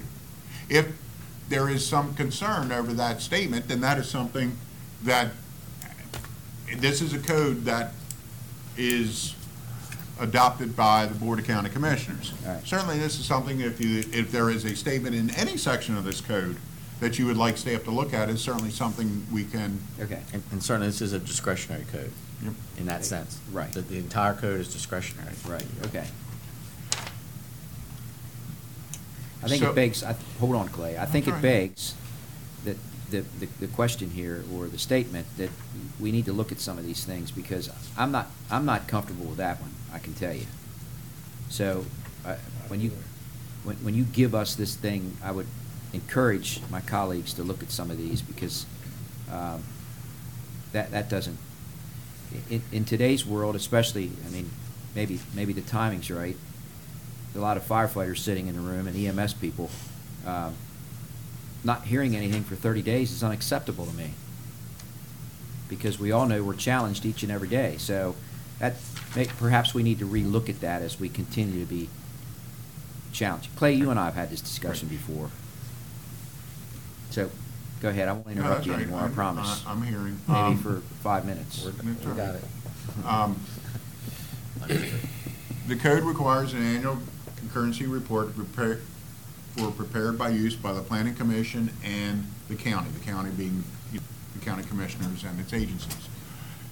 As Mr. Campbell indicated, on January 15th, the Planning Commission voted to forward the concurrency manager report. This is word for word their approved minutes. Report to the Board of County Commissioners with a favorable recommendation for adoption. The report does not need to be adopted. Okay, it's just information only. And including a letter from the Department of Public Safety noting approval of projects in the absence of sufficient data, and a discussion with Mr. Kane regarding school data. In regards to the Department of Public Safety noting approval of projects, what was Mr. Campbell was alluding to is when any time that a plan of subdivision, preliminary plan of subdivision, is submitted to the Planning Commission for their review, if it falls within the next 6 months, or, before we have all the data completed, Mr. Campbell, or the Office of Public Safety, is to submit a letter as to if the somehow stating what the results would have been if it had been the full 20, that time frame, for that time frame. So the Planning Commission also had expressed their concerns also. And that is how they are attempting to rectify that issue right now, our concern. The other one was a discussion with Mr. Kane regarding school data. Mr. Kane is worked for facilities in the Board of Education. There is a yearly meeting that occurs frequently, or yearly meeting with the Planning Commission over cohort survival method, enrollment projections. I've already contacted Mr. Kane. He is aware and also aware of some of the concern or comments that came out of the Planning Commission during the discussion that was held with the Planning Commission regarding concurrency management. Again, to finish up, this report is being presented to the board for their information. I want to remind you, no action is required. But I do have, and again, the report is out on the web in a PDF version. I do have copies here, if so desired. Yes. Okay. Questions? If there were actions that we would be coming with recommendations to you, the code actually outlines that if there are inadequacies or approaching, we would be coming to you requesting action or potential action. So, okay. Again, since everything is looking good, nothing needed today. Okay. So you'll provide those copies to us, Yes, please, I can. sir? Can I Thank give you. them? Just give them to Mr. Burke, and he'll...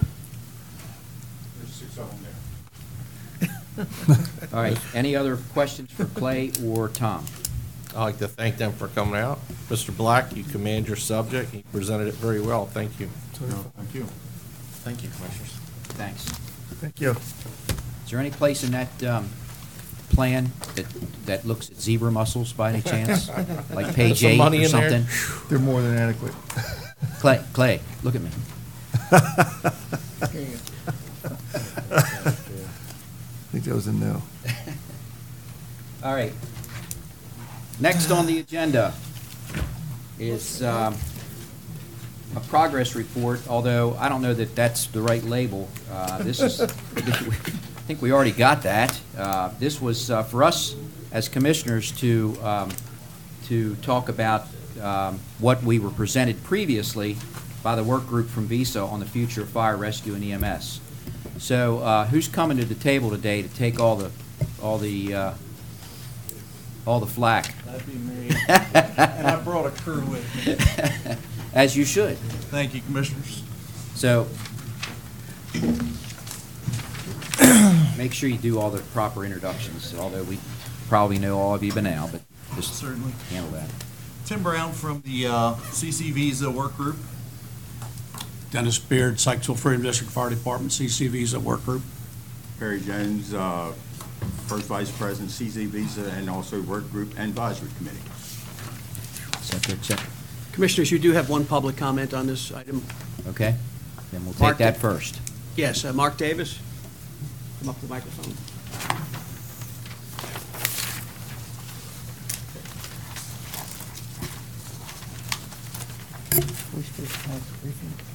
Yeah. This is just a discuss. So hang on. Afternoon. My name is Mark Davis. I'm the chief of the Winfield Community Volunteer Fire Department. And wanted to provide some comment, at least from my perspective and from the operational perspective. So I think what the folks have been working on, I have not been part of that directly, but indirectly, I think that the work is very good, right? I think if you look across the board, the 14 independent corporations have done a good job thus far meeting the delivery requirements of fire and EMS services in Carroll County, but the times are changing, right? So believe that the work towards a coordinated effort is critical. So I spent my career in Montgomery County. I'm 37 years there, still work there. Been through a lot of changes in that suburban area of Washington, D.C. It is not much different than other areas of Maryland that are suffering the same thing. So I can speak for Winfield in terms of our operational concerns, right? I'm trying to run a full-time operation with part-time folks. That is not easy in any business model that you have. We truly depend on our paid staff, EMS and fire. It's critical that we have them show up, that we have seats filled, because then we support the rest of that with the volunteer staff. One of the things that seems to be a difficulty across the board in a number of the independent corporations is their ability to find that paid staff. You're clearly in competition with a lot of other pools in this area, and I think that's probably one of the most important things that hopefully would come out of this. The other thing that the independent corporations are good at doing is managing their stuff locally, but we need support regionally, right? So from a countywide basis, those kind of things really help out, whether that be fire inspection, fire marshal stuff, public education support, training, all those things. That's generally what you see a jurisdiction develop into. Take the surrounding stuff.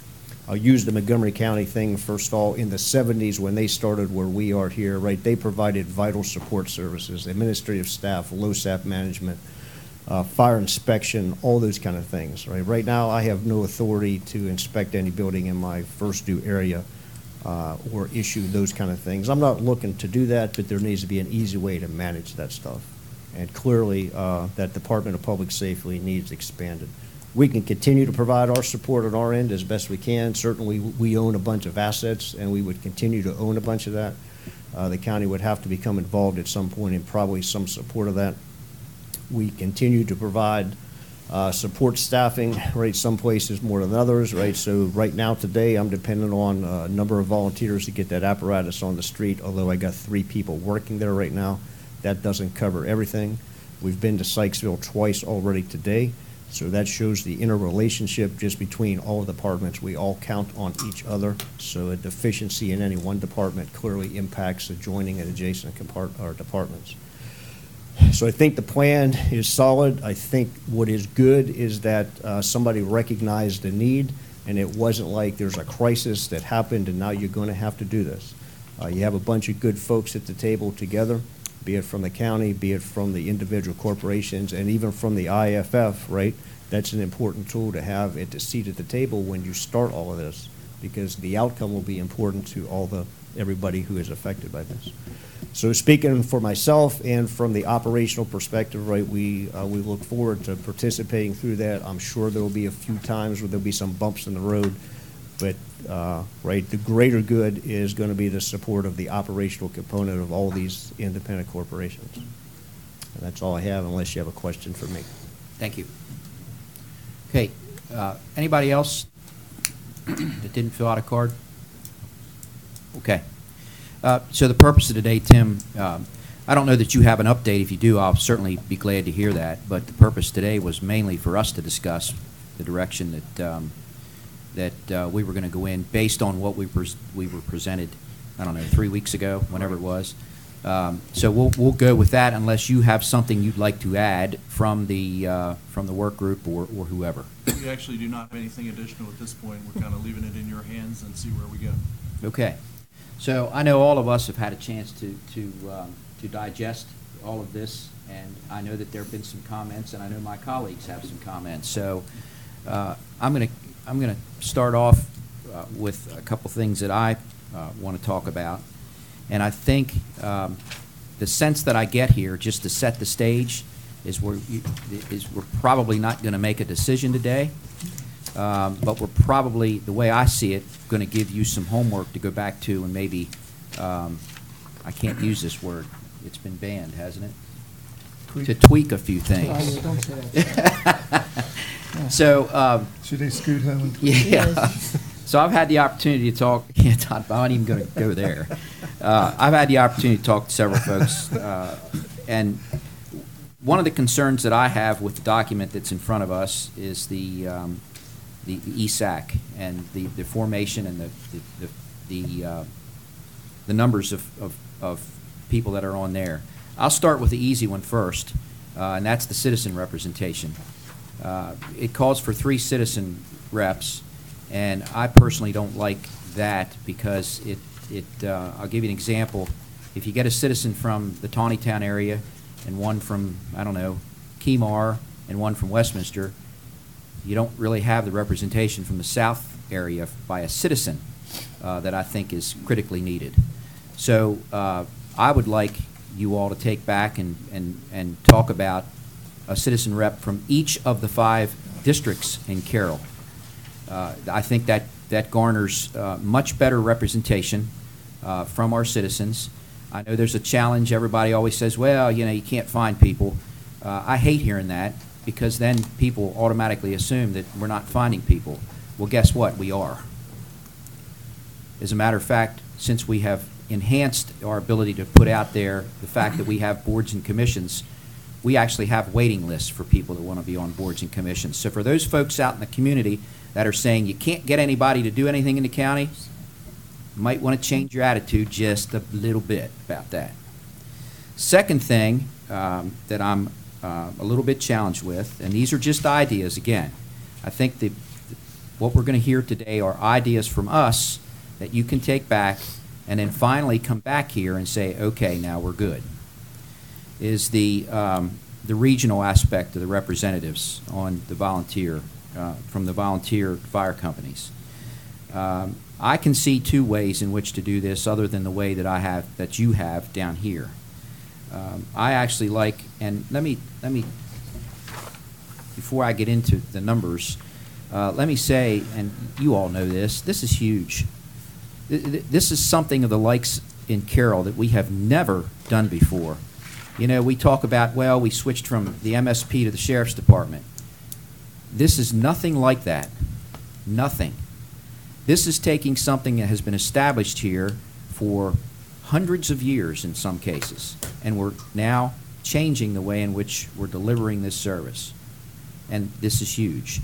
So that's my sermon.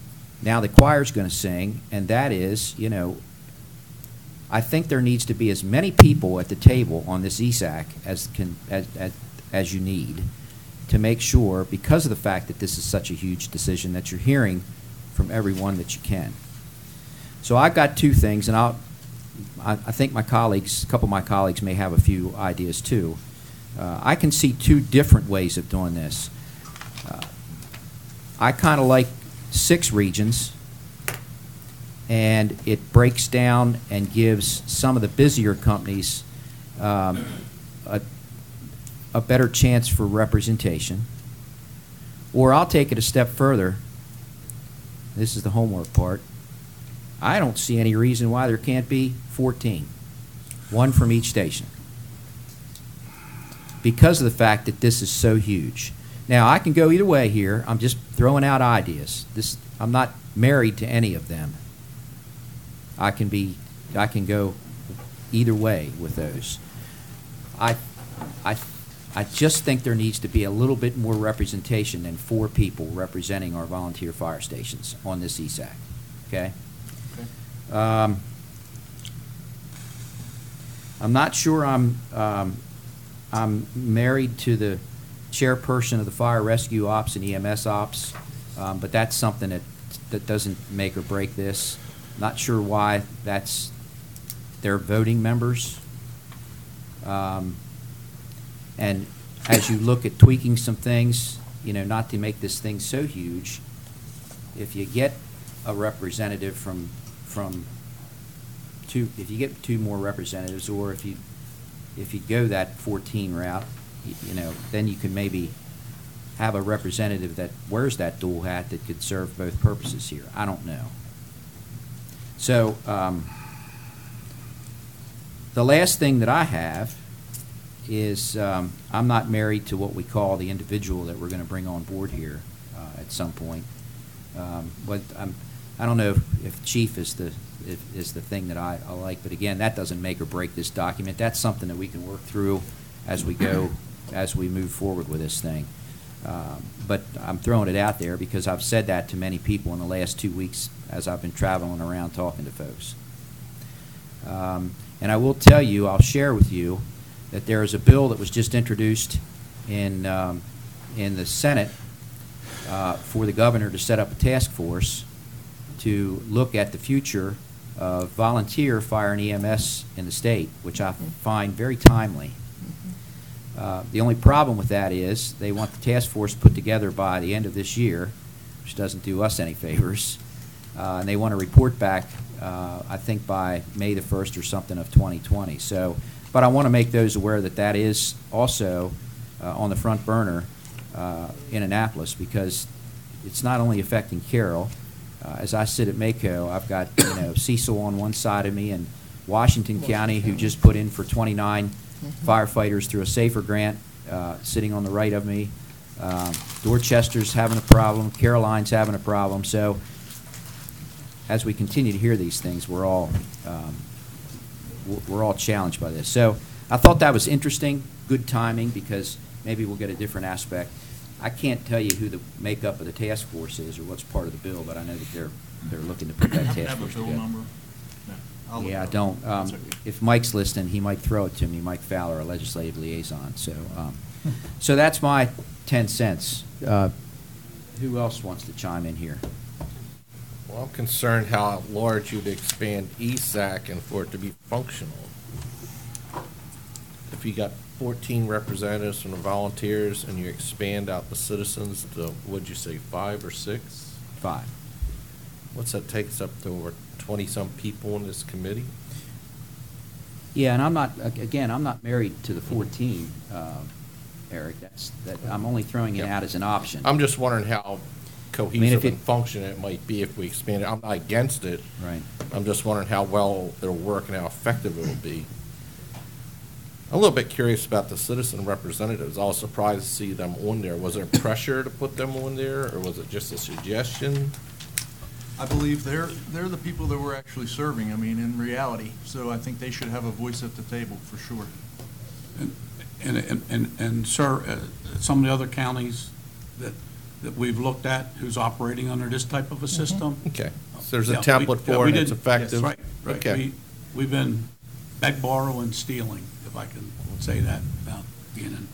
I like the fact that you have them in staggered terms. That's very helpful. I appreciate Tom or Co. or whoever put that together. As I could digest it better. It was hard to read out, so thank you. From my perspective, beg, borrow, and stealing is the way to go. If there's a model that works, find it, use it. And so I do appreciate that part of it. I absolutely appreciate the work that you've done to date in getting us to where we are right now.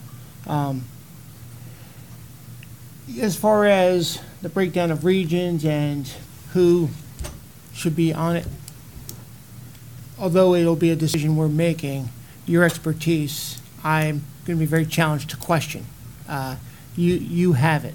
And so by you making the recommendations with the rationale of why you're doing it, then I won't say who am I to judge or question, I am, but I take that, very heavily. I weight that very heavily, along with the expertise to those to my right and left, especially directly to my left. But I'm really looking for you to create. Right. Nah, that's right. Yeah, I heard that. So I am looking for you to come up with the best model. The key to the regions and who is serving, as long as it is equitable, appropriately equitable, ensuring that they all have the appropriate voice, that they're not stepped over by one or another, is very important. So there is a concern of the breakdown in the regions, that there could be a couple that may be overshadowed by, some of the other fire departments, and we want to ensure that you get as best of a voice as possible. I'm not so wedded to the 14 individual voices. You've come a long ways to get where you're going, whether that's a model of 4, 6, or consideration of 14, you're going to come up with that. The other piece I'd just like to share is that the understanding that bringing in the appropriate leadership in the beginning for design and development is not necessarily the leadership that you're going to want for the consistency for long-term and sustainment. So folks, just like a startup company, as an entrepreneur, you bring in the right leadership, but then you've got to be prepared to bring in the appropriate leadership and organization to sustain what you want to achieve. So understanding that model, that, hey, you're there for, and it could be a task force approach. And we need to be prepared to do that, because the person that starts it may not necessarily be the person that runs it years down the road. And we just have to be cognizant of that. We've got to be aware of it. We've got to be prepared to put the right folks in place. I appreciate you mentioning Washington County. There are other models. There are other counties that are going through very challenging times. And that was mentioned yesterday down in Annapolis. But again, I'm not the expert whatsoever in that, so I'm really relying on you and others around me. But again, I really applaud where you're going. My concern is that we keep the momentum going. You brought it to us, and when you tell me that a handful of years ago it was 1-13 and now it's 13-1, and you're like, hey, we're ready to move, well, let's move in the right direction, but let's keep that momentum going. So I appreciate you all being here today. So. I agree with you. You're not an Thank you. expert in this. And neither am I. And that's the hard part. I've talked to many of you in the room. I've talked to many of you at your fire stations. And, it's a lot to wrap your head around, especially if you've never been in the fire EMS service. However, I looked at this and I really started thinking about it. We need a starting point with either a consultant chief to bring in, as you mentioned here, or somebody to start this off, that we actually get started on it. It's been, I think somebody from Sykesville said, what, 1979? Yes, sir. First brought up, and now it's time to get moving on it. And I do believe we have to, with one person, to start putting these details together between the commissioners or the county and between CC Visa, and start making this thing have some teeth and actually start to make it work. Now, the information we got this morning was a little bit disheartening, though, with budget, and that scares me quite a bit. We're starting at a deficit this year for the next 5 years, and that's not good. At least deficit budget, not a positive budget for the starting point. I do question, where are we going to fund this from? From the chief to come in or a consultant to get it started? And what is the rollout, the number of years? How are we, our financial people, going to be able to envision this coming in? And that's, the rollout, I'm not really sure myself how we would do it, which stations, depends how many districts or how many regions we have. But this whole thing, has to start to be put together. And we can sit here and talk back and forth all day. You can come back with reports. We need somebody with their boots on the ground to start making all this happen. And that's one of the things I want to get started on as soon as possible to get that. And we have to decide, number one, we're going to go with a consultant, or we want, as well, we're looking for a chief or something like that. It's got to be somebody from the outside that's going through this. I would hope comes in and starts to make it all happen, so. The concerns I have in it are, number one, how we're paying for it, and get that started. Tim, that's Senate Bill 1013. Thank you. And I want to be clear about these numbers that I'm giving you on the CSAC. These are things that I've heard. These are not my grandiose ideas to change your minds in any way, and I'm not an expert either. But these are things that I've heard as I've traveled around in the 3 weeks that we've had between the time that we first got this presentation and now. And that's not to say that the communication wasn't good, although I've heard from several companies that they really didn't hear a whole lot from their work group representatives until the very last horn blew. So I don't know how you fix that, and no one's here I don't want to get into that debate. Right. But I'm only sharing that with you because, as I've talked to a lot of folks in the last 3 weeks, these are ideas that they've thrown out that apparently they wanted to be expressed before we sign this and off we go. That's all. Dennis, did you hold it? That Dennis hold. That Dennis go. Okay. As you know, I talked to some of you a couple of days ago. One of my concerns is the makeup of the ESAC committee. And what I expressed at that time, I would kind of like to see, instead of the regions, or to put in according to the size of the fire company. You have some from the larger companies, medium, smaller, so that each group or size of the company gets representation on this committee. Also, the citizen participation, you have as many citizens as you like on a committee, but I don't think you should have that many voting members for the citizens. I mean, and that's up to you, but I just, if they can have their input, they can come to the meetings, they can do all that and put them on there, but I don't know, it's just, they don't have the expertise for the voting member. That's just my opinion. Everybody might be jumped all over about that later, but if you want to get one from each district or whatever, how you want to do it, but I believe that they should not all get a vote. Maybe they could all come together for a vote, something of that sort, because the experts are the people that are on the ground doing the work. I also think something should be in this documentation to say that this mainly concerns, as far as we're talking about money, the operating side of the fire departments, because the capital side, from my understanding, is you all want to keep the buildings and the fire engines all yourselves, but that should be in there somewhere so that future boards and all know exactly what this is about. We're talking about the operating, talking about the personnel and that kind of thing, not the capital side of it. Although we do help you with the capital now, and I don't have any intention of not helping you in the future, but I just think that should be in the documentation. Also like to, it doesn't have anything to do with this right now, but Commissioner Weaver did bring up the cost and the money and everything else. I'd like to see where the money goes right now that we're putting in there to CCV. So where it goes, how much goes to the fire companies, how much goes to operating, how much goes to capital, what's it used for now? So just give us a starting point of what we're looking at.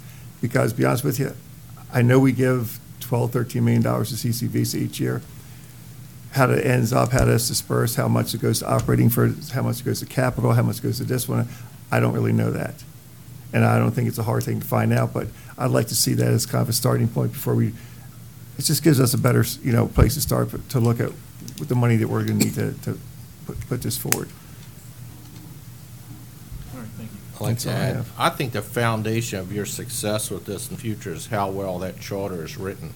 And I'd like to thank all the individuals in this room and out there who participate in writing that charter. That charter is very well written, and I'm impressed. I'm a political science nerd, and I loved reading it. And I think you guys did a really good job and set a good foundation. Also notice that ultimately, it comes before this board. We are basically the dictators of your operation. Once that passes, it comes before the people. We represent the people. So I want people out there to know that once this is taken over, it's their responsibility ultimately to oversee this operation. So the success of how well you write that charter is critical. So thanks for the work you all have done on it. Thank you. I'm looking for, without being haphazard, again, this is a conversation amongst us.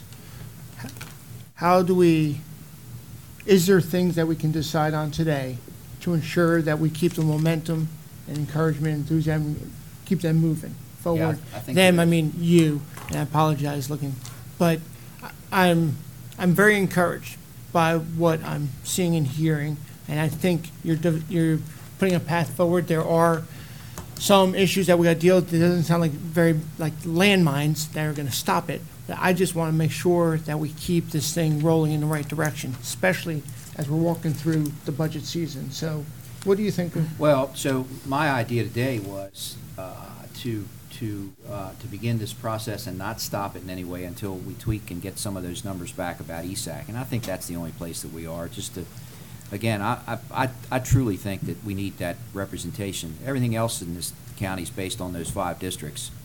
I think you should strongly look at that, one from each district. I really do, because whether you agree with them or not, it gives you a good geographical place for 5 different citizens who would be involved in this process. And it's only fair, because again, if you get 2 from Westminster that want to be on it and 1 from Tawnytown, where does that leave citizen representation down in the southern part of the county? Oh, by the way, the part of the county that's growing the fastest. It's my only reason for that. And I know you said you were challenged by that. If you go with 6 regional reps from the volunteer companies and 2 more citizens reps, you're going from 11 to 15. Is that really going to make or break it? I doubt it. 14 probably would, maybe, but the others, this way I don't think would. So to get back to your question, my intent today was to introduce to the 4 of you that we instruct Mr. Zaleski to put a position in place in the budget, actually two positions, a position for whatever we're going to call this person and administrative assistant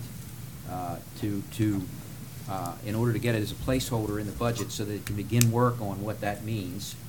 And we haven't discussed what that person's going to be or where they're going to be.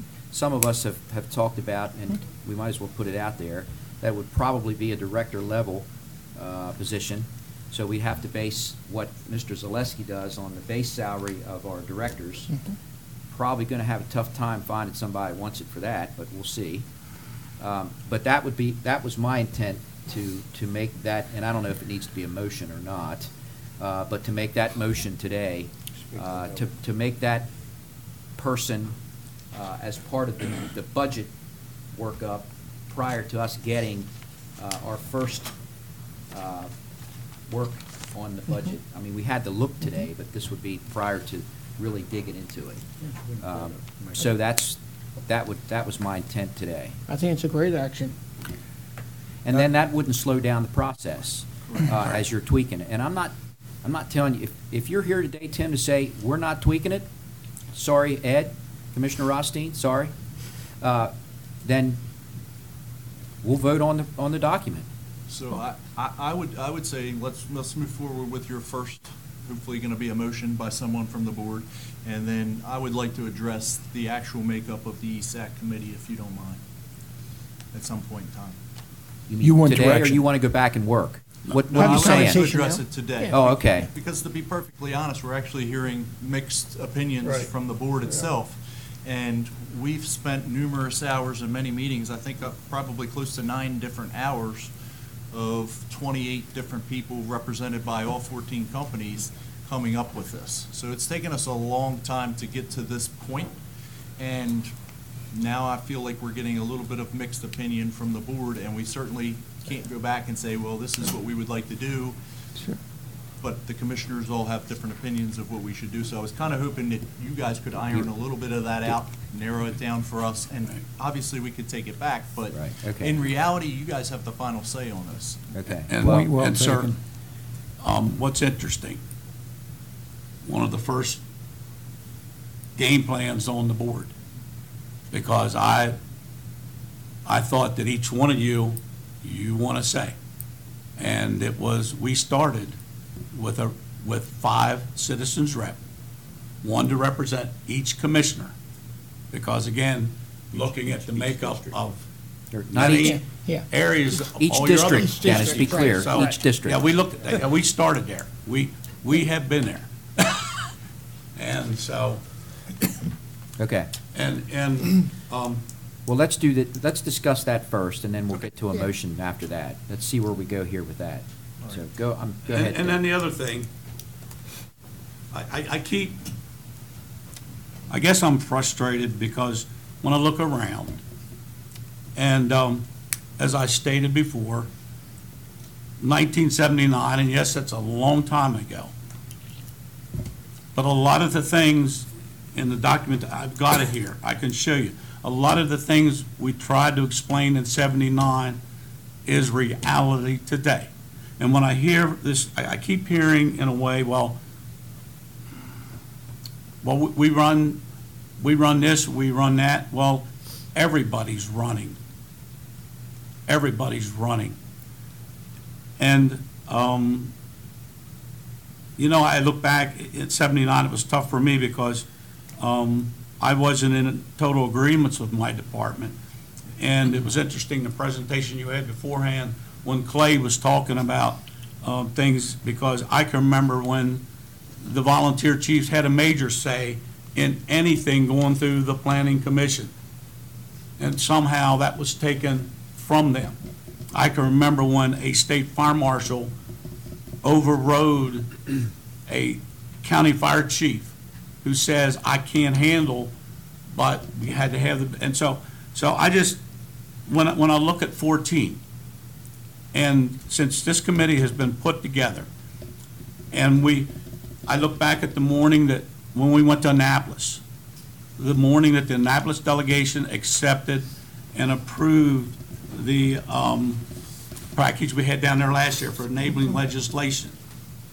When we walked in that room that morning, Delegate Shoemaker pulled us off to the side. He says, look, I know you got the work group. I know what's included in the work group, but I think you need a larger group. And we agreed to that. We set up the advisory committee, giving each of the 14 companies an opportunity of sending 2 individuals to those monthly meetings, of which we've been having. And this is what we came, so I know it's not 14-0, but I look at it as it's a heck of a lot better when it was 1-13. I'm tickled pink. I'm tickled pink, big time. When it was Thank you. what are you saying? I lost you there. 1-13. 1-13? Yes, sir. I can remember when this type of stuff was 1-4, Oh, 13 against. okay, sorry. Okay, I'm sorry. Yeah, got lost in the mud there. Okay. Yeah, I don't think, at least, I don't believe any of that's being questioned.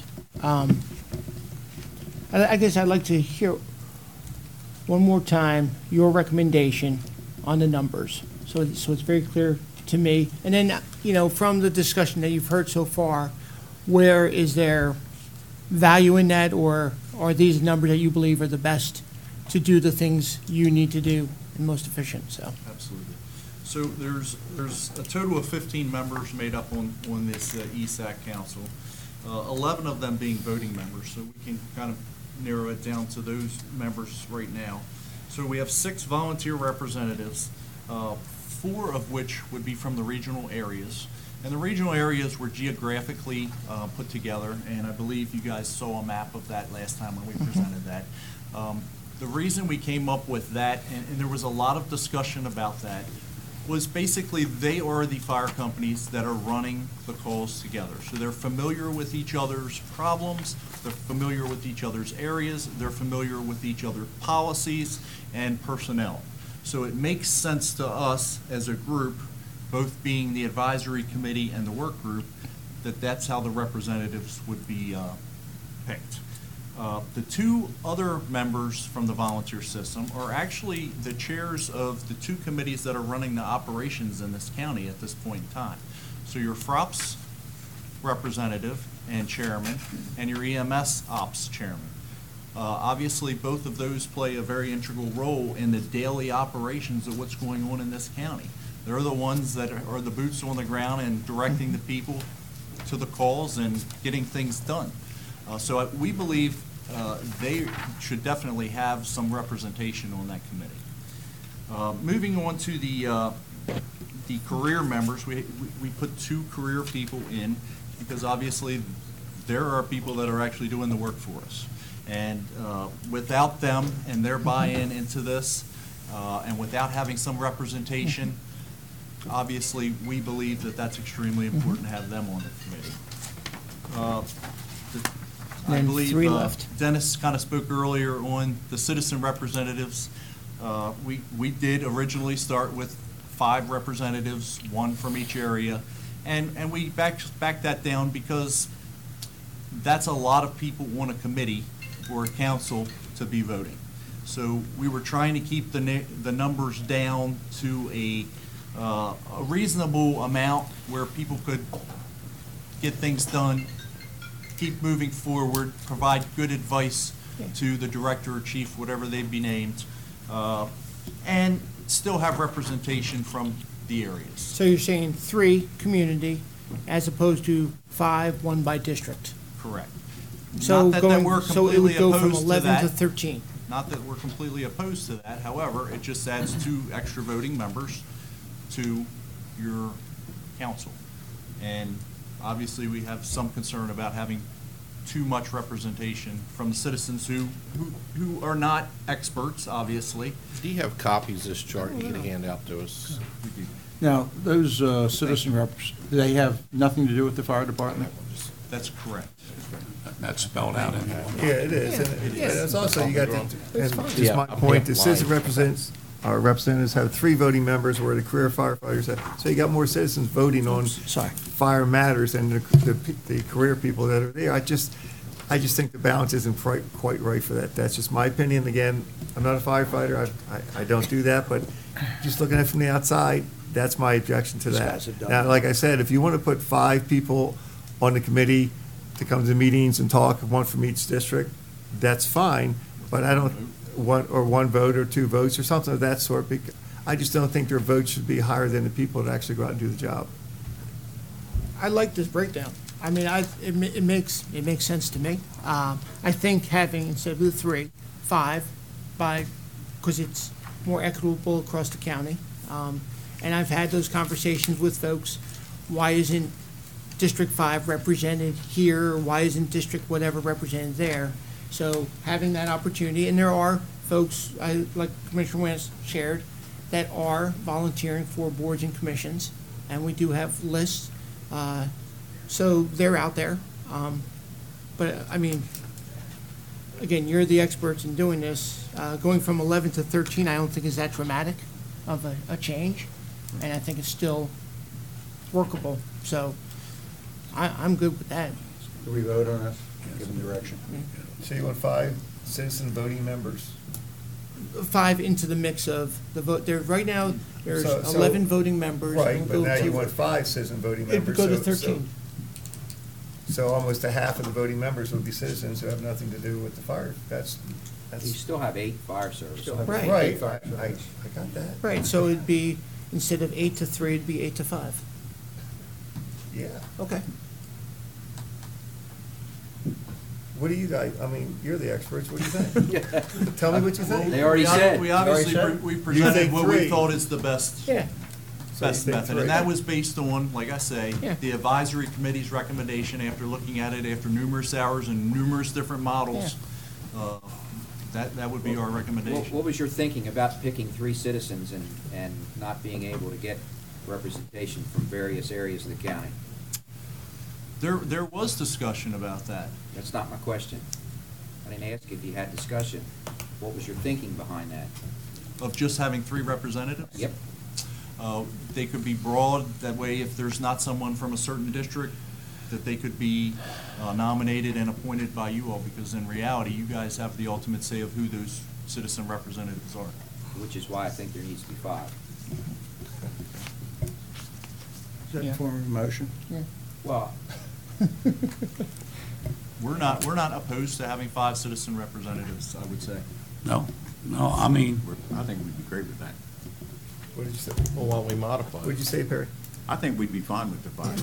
That's where we started, we started at 5. Probably, and I expect you would have, because, okay. So instead of the 11 voting, it'd be 13. It'd be 5 from the community. Well, if that's the only hangup, then if we modify it, I think we should motion to accept the charter as written per that modification and move forward. It's not the only thing. that we Then there's more brought to up the, today. there's more to that document. That was still. Well, I read it. Has anyone else read it through? Oh, Yeah. yes. All right, good. There's a lot to it, believe me. what's your thinking on going back and having a discussion on this regional concept? You got, is there a mindset that the work? Well, I think I we get the- started out, I we get the work started out group. with 3 regions, like had always been set up, when you were president of the association. We went from 3 to 4 to expand those groups that work together. And there was like I say, very lengthy conversation during those meetings. And the people that came to the advisory committee meetings were supposed to be people that could come in from, that's the way it was set up. People that come to those advisory committee meetings should have been people from each company that could make a decision. And it was voted on, when we come up with those regions, how to vote on that. And if I'm not mistaken, we can go back and get the minutes. Each time we voted on those, it was 14-0. And then, I understand when some other companies went back and talked over their companies, there may have been some difference. Right. But those decisions were made with those 28 people who were on those committees, plus the work group. And, it was a lot of hours spent into that. No, I'm not And doubting that. the reason that they are like that, or like Tim said, these companies are divided with people that work together, run the calls together, and at that time, these people aren't going to be permanent. voters, they're going to change their people. You see their terms, and these people are going to change. So peoples in those regions, those 4 regions, they're going to decide who's going to be their voting member. So every fire company voted to accept the regions the way they're Originally, presented yes. here? Okay. The 4? Yes. At the advisory level. At the advisory level. At the advisory level. Yes. I like your thinking behind that those companies work together in that region. That makes a lot of sense, why you have 4 regions. But at the advisory level, there's a representative from every fire company, Yes, sir. right? There's Well, 2 from each- every company. Right. That's what I thought. Each Okay. department is allowed to send 2 individuals. Right, okay. Just making sure. And and the sad thing is, if those individuals don't show, and they knew that from the get-go, I mean, Chairman Coe made it perfectly Right. clear. We have a meeting scheduled such and such time, such and such date. If you don't show, and, Yeah, but for this thing was 14-0, so everyone was there. We did have some, to start, we had some companies that weren't getting the information back to their companies. And we actually, some of the committee members went to those different companies to speak to them about, the process that was going on. So it was essential that those members come to the meetings and relay the information back to their individual companies. Are you worried about the couple paid people being on here, being overwhelmed by citizens and volunteer group or not? Do you think it'll work out without? No, actually, in most of the models that we actually looked at, they only have 1 representative. So we thought by adding a second representative from the paid personnel, which may be a union down the road, it was extremely important to have their representation heard. So we're trying to look at all the different aspects of everyone that's involved. So getting this. And I was one of the ones, because in my other hat of pre-retirement, I had served in a position, and I was the only one who was allowed representing the local. And I questioned the need, but again, through the many hours of work, I think we've compromised on these documents quite a bit. The frustrating thing for me, and President Wance, if you want to throw something at me, throw something at me. But from the very beginning, and I'm not going to mention any, but we've had, somebody has been a dead set against the enabling legislation, and they have been against this, and I just think it's wrong. This is a countywide, we have a countywide problem. And that's where I'm having some heartburn. I truly am. I don't think it's fair. You don't need to have any heartburn, Dennis. I think we're where we are, and I think that's good. My only question was, based on some of the things that I heard from around the county, is that there seemed to be some concern about the number of reps representing the fire companies. That's all. No need to take a tom on that one. Yeah. But there's obviously some concern there with that number. That's all. And if you're telling me that it was a 14-0 vote for these 4 regional reps, then off we go. And that's what you're telling me. We can go back and get it out of the minutes because all those votes were documented. I need the answer. Is that what you're telling me? It was a 14-0 vote for this districts, on the okay. regions. Because as I've said before, this is so big. If we're not all in, then we're not. We're not. I just want to, because that was the most concern I heard. And you can throw something back at me, but I am who I am. So we don't typically take in. But because this is so big, colleagues have any problem with throwing somebody into the mix? Because we typically don't do this. What's that? Allow conversation on this thing. I'd like to make a correction. Well, Tim, fill his card out. we good? It's all right, Tim, right? So we can do yeah, this. we're good with it. Okay. My name is Dan Plunker from Westminster. I just want to correct some inaccuracies that have been said. The April 18th meeting of the Advisory Council is when this came up. I was present at that meeting, so were several people in this room. It was not a 14-0 vote. It was not. There was lengthy discussion. Tim ran the meeting. There was lengthy discussion about that. I just asked. It was not a 14-0 vote. I So- can't tell you, I have the minutes that were presented by the advisory board, and there's 5, 6 bullet points on it. It doesn't say the vote, but I know we weren't voting in favor at that point. So. I didn't know the answer, but that's why I was asking. I just want to make I don't sure. have the minutes with me, but. And I don't have a copy of the minutes either. Okay.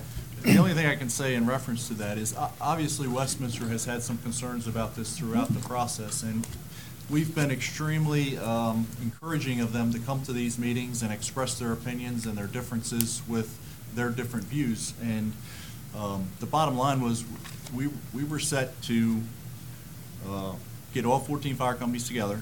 Obviously, we did that with 2 representatives from each fire company. We have 1 fire company that has some differences, I believe overall, and Dan, you can or don't have to speak to this. I believe they think that this is an important process and that we need to move forward. They might not agree to all the different parts of it, including representation. But So here's a suggestion. the overwhelming majority of those votes were for this Okay. final. Sure, and I don't want to speak to the 14-0 because I honestly don't remember without going back and reading one. Okay, go ahead. I'm sorry. No, just, appreciate the comments. I think there are a couple actions that we can take. I do not believe that we need to make a decision on the document itself right now, because there's still questions. But we can, again, it's us talking, make a decision to move forward, working with, Mr. Zaleski, putting a line item into the budget for those 2 positions. I think we can also share with you what we're saying is establish this committee. And honestly, I think 13 is the best. Getting representation from each district is appropriate. And then allowing that committee to help us navigate into this document and then get final approval from the document. So we're not sitting up here trying to say this is the solution, but this is one piece of that document. But the key is keep going forward. And I think if we establish this committee, and if it changes by 1 or 2 people, it's going to change, Mike Tyson said everybody has a plan until you get punched in the face. And this is a good plan. Let's execute it, to me, and start moving forward. But I'm not about setting up a decision to say this document is the document or charter at this moment. So the committee, Like the that quote? you put the. He said that. He said that. You want to put he did actually, the ESAC committee together with how many people? Yeah, 'cause The ones that are they're looking for recommended here, direction. are you looking for 5 representatives from the citizens? Are you looking for the same regional breakdown? Because No, I think, that's what I'm asking. I think we should have that 13. Yeah, and those 5, they do the same as we do for all boards and commission, apply, and we Yeah. appoint them Yeah, as. well, we'll cross that bridge when we get to Yeah. it. I've got a procedural question, Tim. Do we enact the enabling authority before we do the charter? Or No, do not we do the necessarily. charter and then enact the enabling after the charter is put together? Just making sure we're, I would want to do them both at the same time, okay, if that's possible. okay. Because I thought the committee was part of the charter, and in order to get the committee, we had to pass the charter first. I just don't think we're prepared to pass a charter at this moment, but I do believe we're able Well- to develop guidance for a committee. Yeah, okay. So, Well, As the work group, we can take it back to the advisory committee, obviously, and readdress the numbers and take another vote and bring it back to you based on what we've heard today from all 5 of you. okay, I think that would be a good suggestion here, Tim, right now. Yeah, I like that. I think maybe address the additional 2 citizen reps. And because it seems to be just the last point of contention, discuss again the regional reps and, maybe there's a compromise out there. I don't know. But if we're not 14-0, then we're in a tough spot here. You can't make light of this. This is huge. So you got to get somewhere here, and if that means compromise, then bring us back that compromise. And if the compromise is, getting those companies a little bit more into a better region or something, or, you know, maybe it is 6 regions and that gets it better. I don't know. But I think that's a discussion you gotta have. We certainly take it back and have them Okay. discuss it and bring it back to you. And I also like to have in there that the individual fire companies would like to retain the capital of the buildings and fire trucks and all that stuff, because that's what they want to do. But I think that should be put in there. All right, Ted, you're in the room. You in the room for a reason, or if I know you and I have had this conversation. You know, I'm prepared to make the motion that we put into the budget today, or for you to put into the budget work a position, 2 positions to address the future of this fire and EMS. So I know you were looking for direction. Yeah, I heard you talking, and I came down. I have one question. When would you want these positions to be able to start? That's a great question, Ted. 1 July. Okay. We have to pass the charter. Well, yeah. It would be FY '20, I believe, but not until January. Right, 6 months. Yeah, you guys were looking 2020. at January the 1st, I think, of Yes, sir. 2020. Yes, sir. But putting the line items into the budget for FY '20, and Would- then with a start time of We'd January. cover that anyway. Well, we obviously need time to work with Ms. Frock and. Yeah, and there's the budget stuff, and- right. On things for trying to find the correct person for that Okay. job. All right, so, And actually, our budget wouldn't take place till July to start this. well, right, but. So then that gives us. Well, as long as it's in the fiscal 20, Yeah, and yeah. if we can It's do a it, 6 months. in a manner of whatever, I don't know how we're gonna do it, but we'll figure something out. Well, I think your point was that you want us to build it into the budget we're going to be bringing to you. Yeah. That's my Right. point, because if it's not there, then now we're looking at, you know, starting in March of 2020 to put this in. So that's why I didn't want to slow it down. Whether or not it stays in remains to be seen, because we got to fund it somehow. But I'll make that motion. You don't need it again. You already got it, don't you, Tim? I'll second it. And then I'll also ask, and we'll give you a heads up, you get back to us or whatever, or Tom or whoever, because I know you guys have to have a reasonable amount of time to put the meeting together, to discuss these things. You might have to have 2, I don't know. But work with us, and then we'll put you back on the schedule accordingly to get this finalized. You good with that? Absolutely. Thank you, sir. Okay. Appreciate it. There's a motion and second. Hold on, Dennis. For Carroll County Fire Chief. For a position, I'm just messing with 2 you. positions. You're killing me, Weaver. Is it hard to work with that guy? All in favor of the motion? Aye. Okay. Dennis? No, we're fine, sir. Okay. Good? Yes, sir. Thank you very much for your All time. right. Now, Thank- you realize this is history in the making right here. It's taken a You're long doing while it. just to get up, If to Dennis look at a survives, position. do it, right? We've done a lot of work in the last 2 years to try to get to this point, and obviously, we're going to continue moving forward.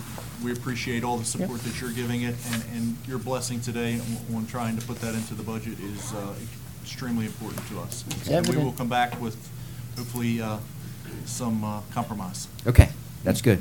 And hopefully then we'll approve that charter. Thank you very much. Now the work really Thank you. starts. Hey, Thank hey, you. Hey, Jim, I owe you a phone call, so I just, while I'm looking at you, I thought I'd tell you that. I got it, okay? I haven't forgotten you. Okay, thank you all very Thank much. you. Appreciate Stuff it. for personal business in I'm sorry, what? No, it's actually a county thing. Yeah, okay. Okay. We gotta keep moving here. Good job. So quietly exit. Yeah, believe it or not, that took longer than the 30 minutes it was scheduled for. Emphasis on exit. Yeah, we got the law enforcement, round them up. Hey, could you stick around a little bit, Jim? Could you stick around a little bit? I appreciate it. Kind of scares me, though. There's a reason for my asking you to do that.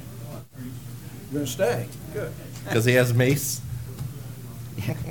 All right. Next on our agenda is discussion on the, Update. an update on the North Carroll High School rezoning. Commissioners, on October 25th, we filed a petition for rezoning with the town of Hampstead for the former North Carroll High School. On the November the 2nd, I got a phone call from the attorney for the town saying that they are currently handling a controversial rezoning, known as, I think it was Hampstead Overlook. It was a controversial development that was taking up all their time, so they didn't expect to get to it before January. In January 25th, Linda Eisenberg, your planning director, contacted the town requesting the status, told it was not yet scheduled before the planning commission, and in late February, Commissioner Frazier asked for the update. This week, Roberta, your contacted the town requesting the status and spoke to Tammy Ledley, and she indicated that it had not yet been scheduled. So it's been, what, 5-6 months? It hasn't been on the schedule? Right. It would have to go to the planning Just- commission first, and then, From being on 2 different planning and zoning commissions myself, one in the city of Westminster and one here as the ex-official member, that doesn't seem reasonable. We've gone through a lot of things that take the time, and big things come up in both those planning commissions, and guess what? We're still able to vote on different things and move other things forward. Not everything stops because one thing comes up. It's, So I guess the question is, how do we hold them accountable Yes. for doing what they're told, they're saying they're gonna do? And what, I mean, so this is a first for me, working with a municipality that has, it sounds like said they are going to do X, and they're gonna do it by this time. So now that the municipality has not done that, is there any recourse or accountability that we can bring to their attention? They're working, called last night, they're in the process right now of going through this. well, it's been 5-6 months, and it's, I don't, you were downstairs in planning and zoning for a year. Does anything take 5 or 6 months downstairs? We have a lot more to Some go of them through. do. No, it doesn't. Not to get on the schedule, not to be heard, it does not. So how can we get Hampstead, if they're working on it, to formally come to us and say they are working on it and here is the timeline associated with their decisions? Would they be willing to do that? Is it, I mean, or is it just, they say they're working on it and we just wait? I don't personally have see not the done it. rush in this. Right Okay, now, we're okay. working on some things, a couple months ain't gonna make any difference. We're not, Well, we voted on it as a board of commissioners, the last board to have this looked at. I think it's a slap in the face that they haven't even put it on their agenda yet.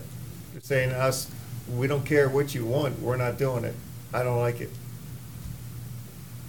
Does it really, I mean, what happens at the end of, as we discussed this morning in the budget, when the 3 years runs out, and we don't have any more money to maintain that building, we're just gonna tear it down because it has to be rezoned? We can't do anything else with it? Because that's our alternative. I don't think so. I think we're actively working on some things gonna be coming in the future, and it Who's depends on actively the working? outcome. Who's actively working? The town isn't actively working to help us. Yes, they are. Then they could have put this on the agenda. They will at the appropriate time. I think about April, you're gonna see some. So the appropriate time for them. Right? I mean, that's what it comes down to. They'll do it when they're ready to do it. Well, Right? do we dictate to them We everything? do not. We don't dictate anything to them. Well, then. But I thought there was cooperation between us and municipalities. I think it's just a matter of respect, really. That's kind of what I kind of look at it. I'm sorry, I was involved in a conversation. What was the timeline again? We asked them to do it when? October. we filed the petition on October 25th. Okay. What about is there such a thing as a polite? Status update, making a. Have we ever reached out to the town, other Yeah. than your back and forth? Roberta called yesterday. Okay. I guess the, And what was their response? I said, they're in the process right now, and In the process of what? Right, because that reviewing that this. means They have some nothing. other, quite a That means few nothing. issues over there, if you're not aware right now. Okay. And the process means nothing. I guess I won't say bigger question, but a big concern of mine is, by them not making a decision or working towards something, is it going to conflict with our resources and our budgeting process and any funding or anything that we need to do in dealing with North Carroll in making a decision with the budget coming up. I mean, that's the biggest concern is if they wait till April and we're through this and we have to make a decision on North Carroll, will we have the wherewithal to make that decision? They'll work with us on any, I think, on any zoning. But we had to know what we're asking for. What, no, that's not true, because we asked for specific zoning from the town. That's what we went and did in October. We put together, our planning department went to them with specifically what we wanted for zoning. Well, it's conservation. It's the largest. That's not what we asked for. Area you can have. If Okay, you but need- it's not what we asked for. We asked for a zoning change for that building. So we did ask them specifically for a zoning change in October. Like I said, I've been in planning and zoning for City of Westminster. I was the ex-official member here.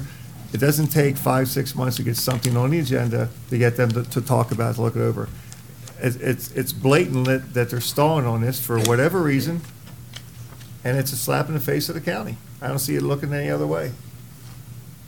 They want cooperation from us, they want this, they want that, but hey, we're not in any hurry to help you guys out. That's the way I look at it. What happens if you change the zoning and it's not needed? Then what difference does it make? The zoning that we asked to change to would make absolutely no difference in any use that they're looking at right now for that building. I mean, at the appropriate time, I think you would request a change. That's my opinion. The appropriate time was, you voted on it in October. Well, the problem is, here's the issue, regardless of your opinion, we made the decision as the board in October to have them begin the process of changing the zoning. The opinions are out of it, and they haven't done it. I mean, we put this on. So I guess I'm we're sorry, go asking ahead. why. Yeah. So you said that Ms. Wyndham called them yesterday. Did we get a why? I don't know. I wasn't part of the conversation. Well, then we need to know why. Let's just do that. Right. Let's just get the why Mhm. and see if we can see, what their time Mhm. schedule is here. I Right. know you don't like that, Dennis, but we gotta start somewhere. Well, I agree, we So have to, but, let's- I mean. Let's check with them. It's been 5 months of dragging your feet already. And that's Whoever it is. exactly what's happened. It actually should be coming, I would think, from our planning folks for the question, right? Shouldn't our planning be calling them, or? Well, we did. Go ahead. Linda Okay. called it in November, I believe. Okay.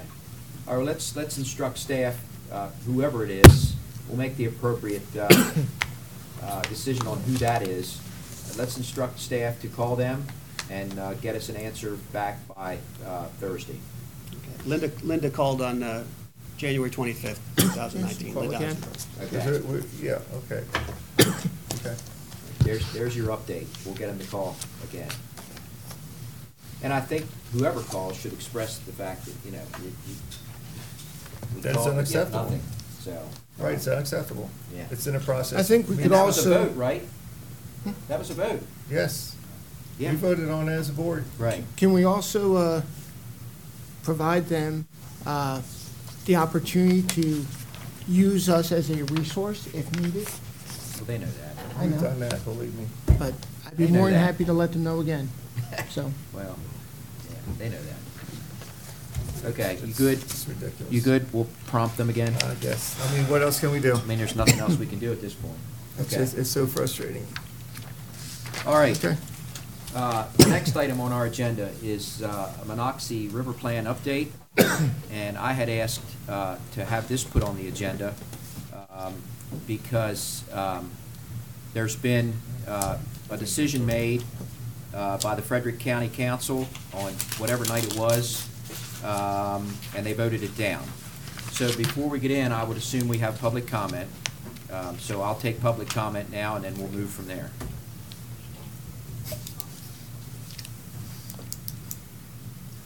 First comment is from George Grillone. Good afternoon. Happy to be back here again as one of the former chairman of the River Board. Yes, it was voted down. Unfortunately, specific reasons. Oh, hold on a minute, George. I'll give you extra time. Okay. Hit the remind me later. Tim having technical difficulties. Now, hit the start. Boom. All right, now just stand there for 30 seconds. No, my screen is blank. All right, George, go ahead. That's all right. Unfortunately, it was voted down, and as I understand it, they're going to look back at the 217 plan. Basically, I'm here with some others to be a source of reference if you so desire it. We're still on board as the board with the 2018 plan, though we surely are adaptable if there are concrete, real suggestions offered rather than just, this doesn't work, this doesn't work, this doesn't work. So we do think it's in the best interest to have a combined plan that's good, and we'll be here this afternoon to answer any questions you might have. See, that wasn't so bad, George. You got extra time left over, man.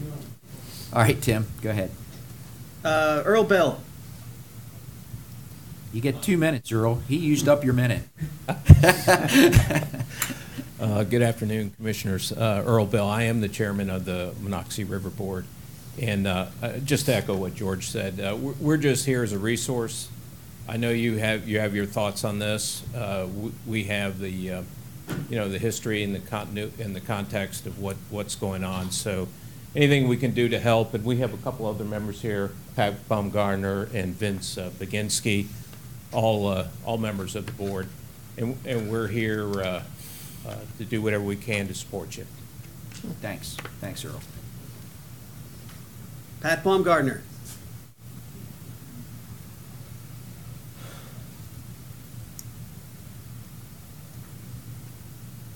I'm Pat Baumgartner. I always bring visuals. This is the original 1991 plan. It's still in effect right now. Mine's in color, Pat. Well, I'm just a board member, so I can only do so much with what they give me. So anyway, we truly worked hard on that 2018 plan. We were fair to the environmental needs as well as to the property rights needs. That 2017 plan did not have property rights in it. That's why it was changed and sent back to us. Like the gentleman said, we're here to support you. But right now, this is right in effect right now, and it's far better than anything in the 2016 or 2017 plan, because this still says property rights and programs are to be voluntary. Thank you. Thanks, Pat. Rhonda Bean.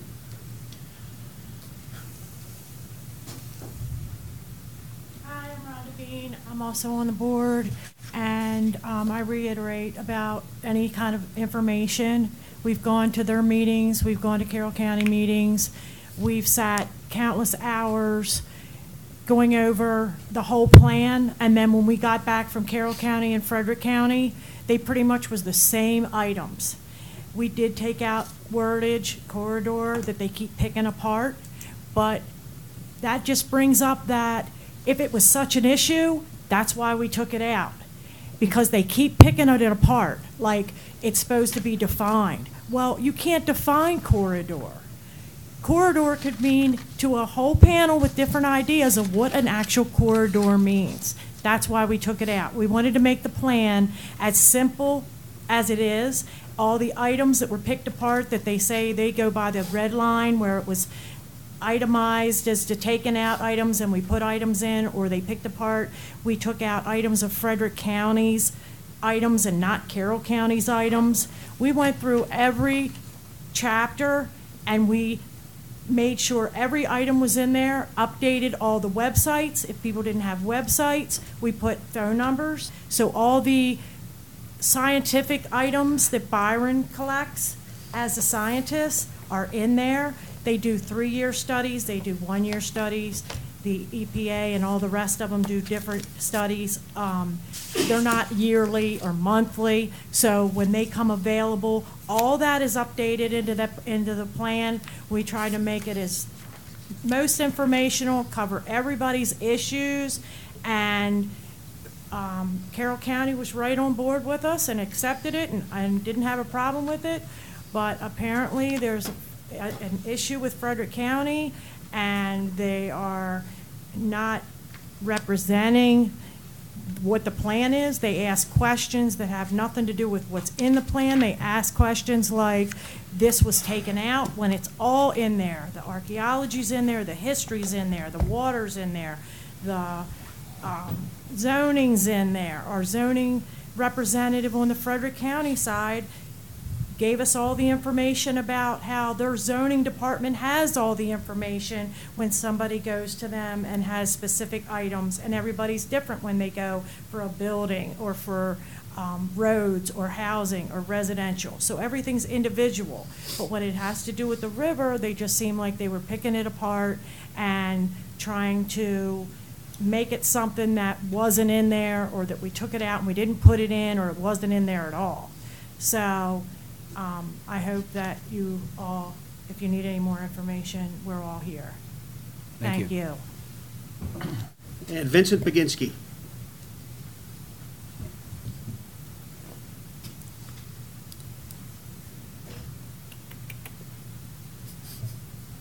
Good afternoon, Commissioners. Vincent Baginski. The 2017 plan is apparently what Frederick County would now like to go back to. The 2017 plan was rejected by Carroll County. Commissioner Wance led the charge in Tawnytown to find out what the concerns were of the property owners, the farmers, and the general citizenry. And we took all of those recommendations and we plugged them into the plan. And Carroll County approved the 2018 plan.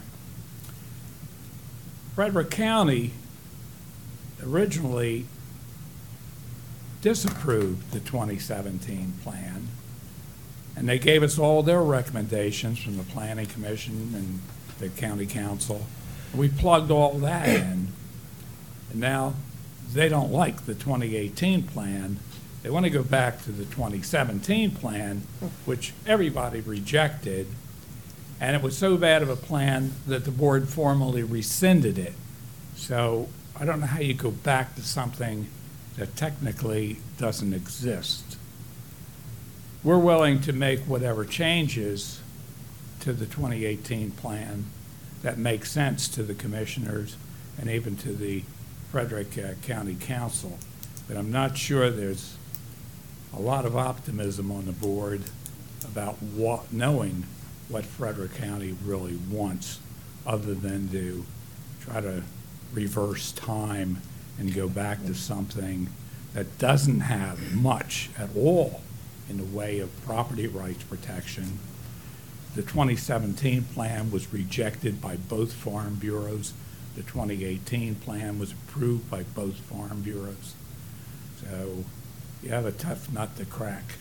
Lots of luck. Thanks. And those are all the comments we have. Okay.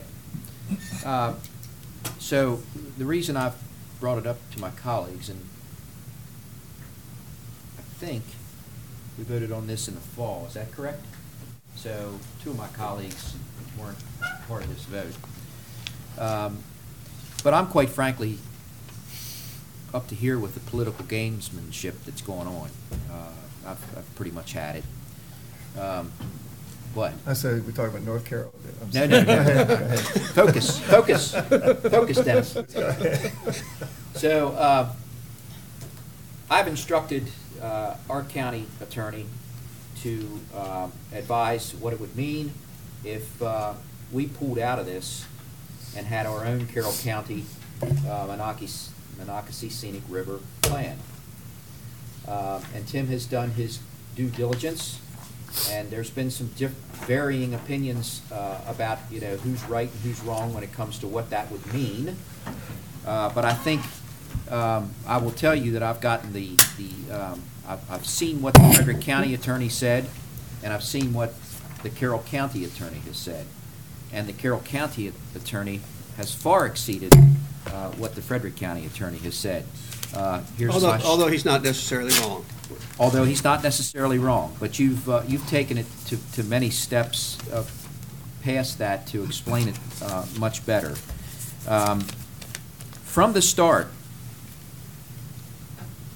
we have included, we have respected, and we have done everything we can for those that are directly associated with Monocacy River. Period. And our decision was made based on what we heard from the Farm Bureau, from the Realtors Association here in Carroll, from the folks that actually live on the Monocacy, for those that that have ag property on the Monocacy, and every decision that we've made, including all of the comments that we heard, Tom, that night in Tawnytown, we've taken to heart and we've put in here. I, quite frankly, do not want to play the game of going back to the 2017 plan. Nobody wanted that plan. Why would we go back to that? And by the way, they've already said that they're going to amend the 2017 plan. Well, what does that mean? We're going to play that game again for another year and a half? So, Tim, I think just give us you don't have to go through all the details, but in your professional opinion, what would it mean if we no longer have this joint effort and it's just our plan?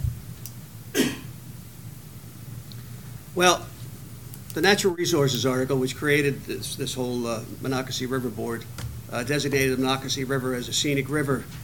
And it doesn't direct you, it allows you to have one of these scenic river boards. And where the river, in this case the Monocacy River, goes through the two counties, it allows you, it doesn't require you to have a scenic river board, and you can have, if you like, you can have an equal number of members from each side to form the scenic river board. You don't have to have a scenic river board.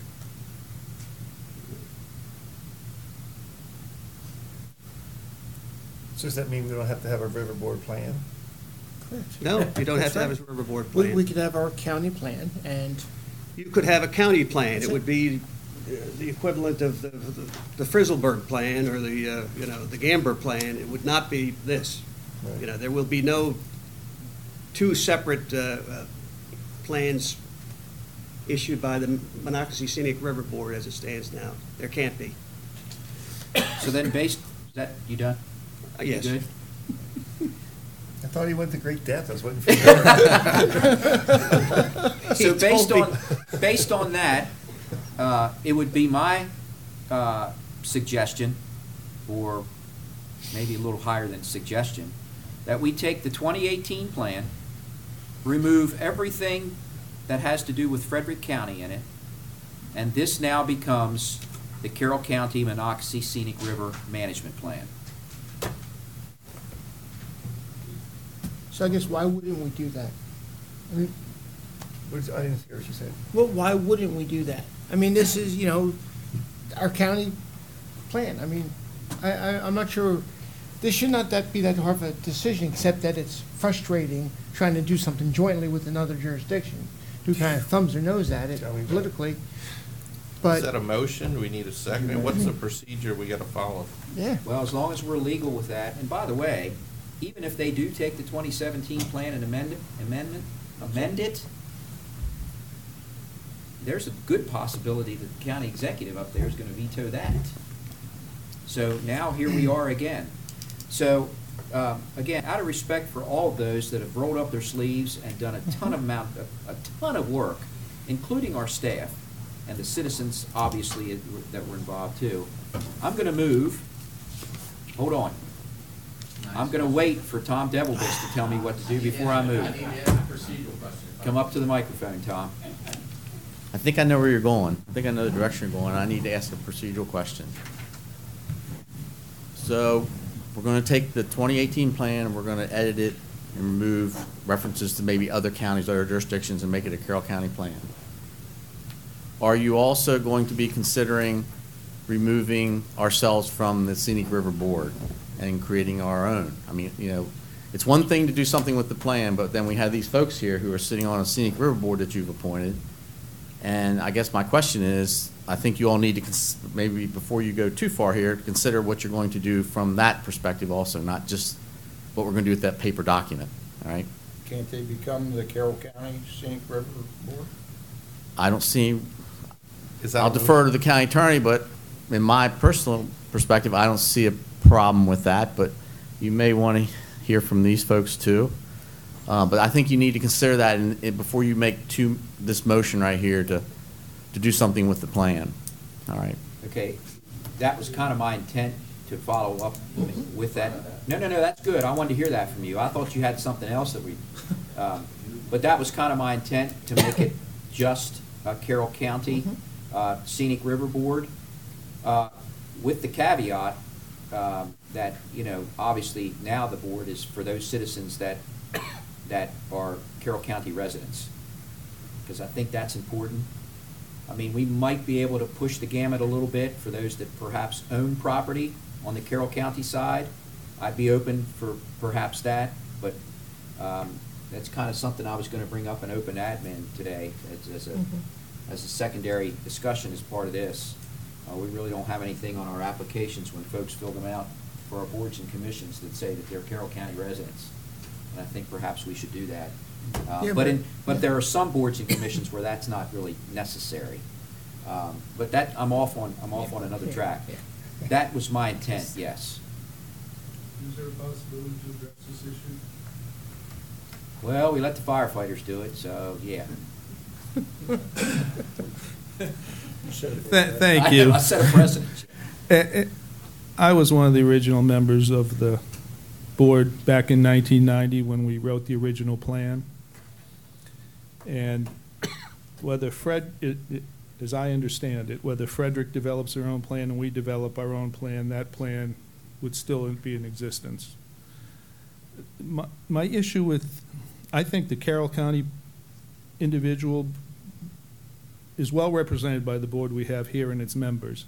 My concern about disbanding or leaving is that there are other issues. This plan has been going on for 5 years, but between 1990 and 5 years ago, the board did other things, and they will continue to do other things. And it is within everybody's best interest, in my opinion, to have that liaison there to be aware of the other things that are occurring and to address them as they occur. One can imagine that 2 separate plans could result in high-rises in Frederick across from agricultural land in Carroll County. We don't want that to happen, but we want to be aware if that's the plan coming up. And as a board on the plan, we would.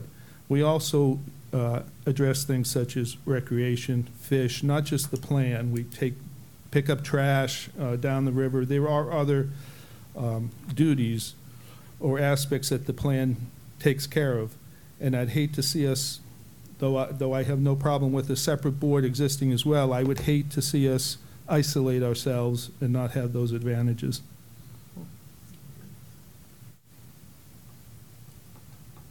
While I appreciate that opinion, at what point do we keep playing this game? I mean, I think the game's over. Well, you've made a great decision. I don't contest the decision. Okay. I just contest the other part. You just like to see a liaison there or some sort that would maybe well, if the board can, I don't think that throwing out the plan means the board has to disband, because the board was not the plan and the plan was not the board. Okay, so it would be my intent to continue to have a board on this side. Well, it could have well, I think you're saying it's have the board the way it is now, so we still have some communication with Frederick County and what they're going to do, and have some input on that. Yes, it is, because we are well represented here with the board members that you have appointed, and we've taken to heart and represent the county very well and keep their interest to heart. And we could still do what you're saying with the plan, Commissioner, and take out all reference to the other county and just have our own particular plan, but keep the board makeup the way it is, so we have input on what's going on the other side. For the future. You don't like that? No. I have no idea what that would accomplish. It's going to throw us right back into, and he said, she said. No, because once the plan is the plan, once it's over, is over. The fact is, the plan has occupied, I know, 5 years or so here. But from when I was first on the board, and we developed that plan in 1990, those intervening years, I've been on and off, and other people have been on and off.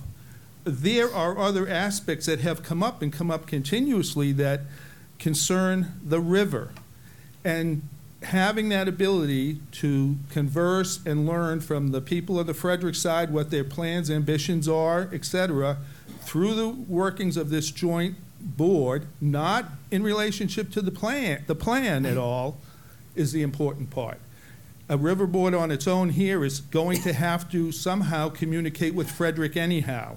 Somehow they will. Otherwise, it's won't figure. We own, possess, whatever, half of that river. We are in minority when it comes to the length of the river, but half of it is ours. We need as much controlling influence as possible over that part that's ours, and the best way to maintain that is to have a presence in this joint plan. If we isolate ourselves completely, then we're working from a position that we're outside in. But if we maintain this plan, I'm not saying we can't develop a second board or whatever, or a separate committee, but that board being intact, I believe, is very essential for the future, to keep things well-informed, not to do anything to do with the plan. I fully agree with your idea about the plan. That's, if they're going to go separate, might as well be separate too. I think that's terrific. The intent to establish these boards and councils that we do are, again, to advise us and Carroll County. So to me, it should be a Carroll County board and not a joint board, because it should be a Carroll County board that can advise us for Carroll County's best interest. Now, a part of that board can have representation on a joint board. That's no problem. I mean, we do it all the time with other committees. So part of that board can be participating in a joint effort with the Frederick County Monocacy Board. But there is no joint board. There should not be a joint board if there's no joint effort happening. And I think we determined there's not. It's a county effort, a county interest, therefore it should be a county board. So I think my point here, maybe I'm missing getting it across, is I agree with everything you say. The best way to stay involved is to have members on that board, and the members here do counsel you as we feel we best can. Sure. This plan is a small portion. It's just a plan like you take up every day, whether it be the zoning in one town or another, and you don't disassemble things because of that one issue. This has not been, over 30 years, the main issue, this plan, of the board. And after this point in making a decision, it will not be again. But there are many other things that come up besides the plan that involve the river and help protect the citizens, the farmers, everybody else. And the place to be is to have a seat at the table.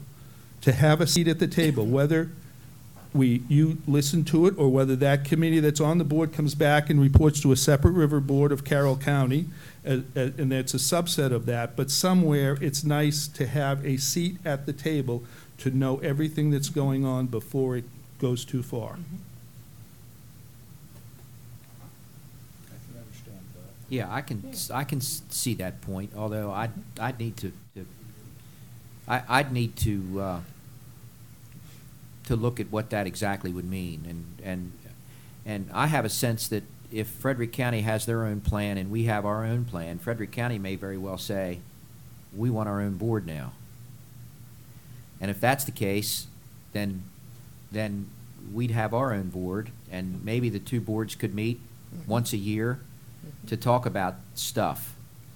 You get the politics out of it, and just have the folks that are directly affected by the river to talk around the table. I'm good. Why don't we cross that bridge when the time comes? Was that a pun? Yeah. Right now, just simply separate our plan, do the Carroll County plan, and then let the board operate as they are presently. Sounds like a bridge over trouble. So separate the plan right now. Separate the plan. And then address the makeup of the board and the direction of the board moving forward at a later date. Yes. See what he does. You got to come to the microphone, and then I'm gonna soon shut this off because we've You had. did mention that you wanted the board members in Carroll County to be Carroll County residents. We are all Carroll County residents. Okay. Some members do have joining properties in Frederick and Carroll, but we are your Carroll County residents No, and board members. I know that. Yeah, we know that. I just wanted to make sure. And if we do that, we're going to address the fact that, 95% of our boards and commissions are made up of folks that actually live, breathe, and vote in Carroll. That's where I was going with that. And that's kind of the way that it should be. Although there are other commissions where there are experts that maybe might live in another state or something that would help on these boards. But you adequately said it, folks that are on our board should be folks that actually live in Carroll and vote in Carroll. That's kind of the way I look at our boards and commissions. Tom, I'm going to refer to you on this because you've been deep in this. He just wants to go home. So our directors never go home, Eric. Well, I think I'm a little concerned right now. I feel like I don't want to overreact at this point in time. And I'm talking somewhat from a personal perspective here. Because I have been involved with the River Board for a very long time. In fact, I was a member at one point in time and the staff support at one point in time. And in some respects, I feel like the ball is still in Frederick County's court. You all have adopted the plan. The plan that the River Board adopted, you adopted. You've got a plan. You've got a plan for these folks and for that River Board.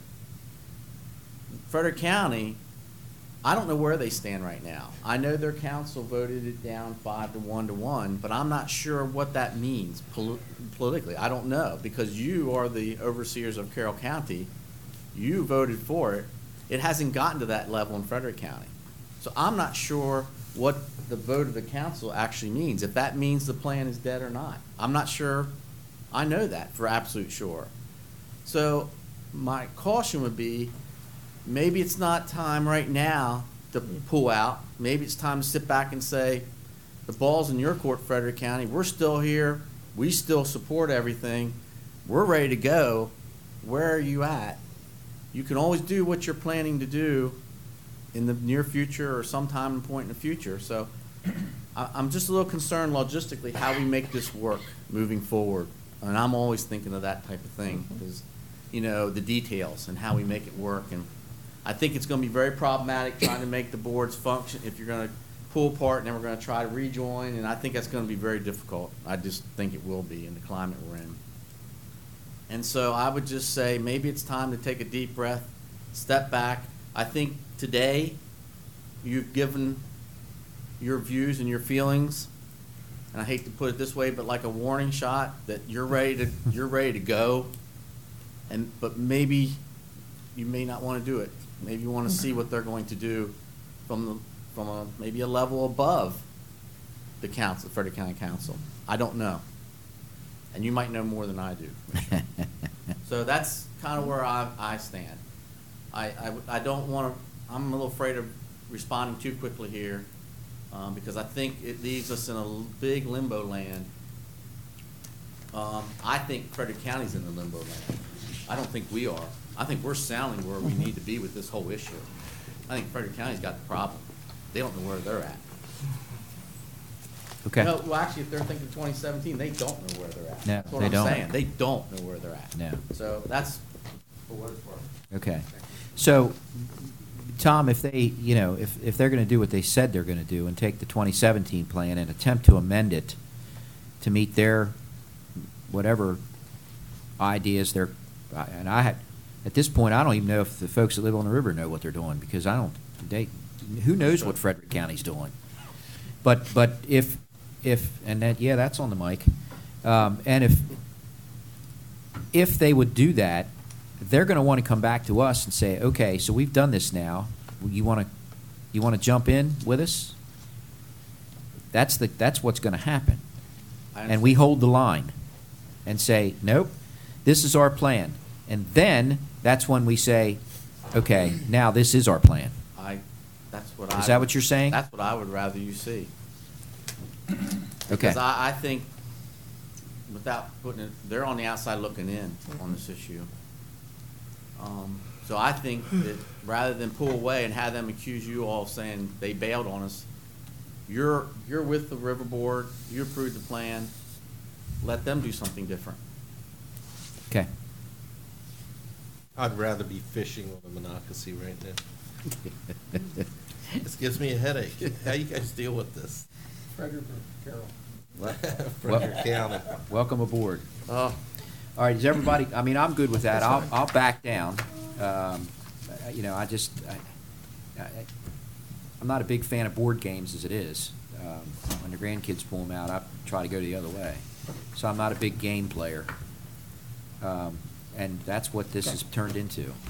So I'll back down, to which time, you know, they keep playing these silly games with the 2017 plan that nobody wanted because of political agendas up there. I'll just wait and see what happens, and then I'll bring it back to my colleagues at the appropriate time. I'm gonna yield to your expertise on this. No pressure there, thank you. That's good. Okay, we good? Yep. All right. Okay. Thank you. We are at the end of, yep, thank you. Thank you, guys. Thanks for your time. Yep. All right, we are to the end here, interestingly enough. I've got a couple things for open admin before we get to the agendas. I've got a list of those, I think, Tim, and my letter for board consideration, that's for the renaming of Route 75 and 84. We're going to make sure we sign that, or I think we already have in some cases. We have a set of minutes to adopt. That's from February the 28th of 2019, when we went into closed for a cybersecurity briefing. Correct? I got the email on that. Well, there's one set of minutes that our bond counsel is requiring us to adopt. Do you have those? Is that the bond issue resolution 1040-2019? Yes, if you read that document, it is actually a Okay. minutes. Tell us All who right, so voted. let's do that one first. We'll adopt, I'll entertain a motion to adopt the minutes of February 28th at 10 a.m. on the bond issue resolution 1040-2019. Second. Got it. Thank All you. those in favor? Aye. Aye. Now, adopt the minutes from the closed security briefing that we had in reference to cybersecurity. Is there a motion? So moved. And the closing statement, I'm sorry, And the closing statement. which is a summary of the closed minutes. Got it. Got that? Okay. Is there a second? All those in favor? Aye. Okay. Aye. That was 5. All right. You have anything else for open, Tim? The only thing that I had is, again, I brought it up with our boards and commissions.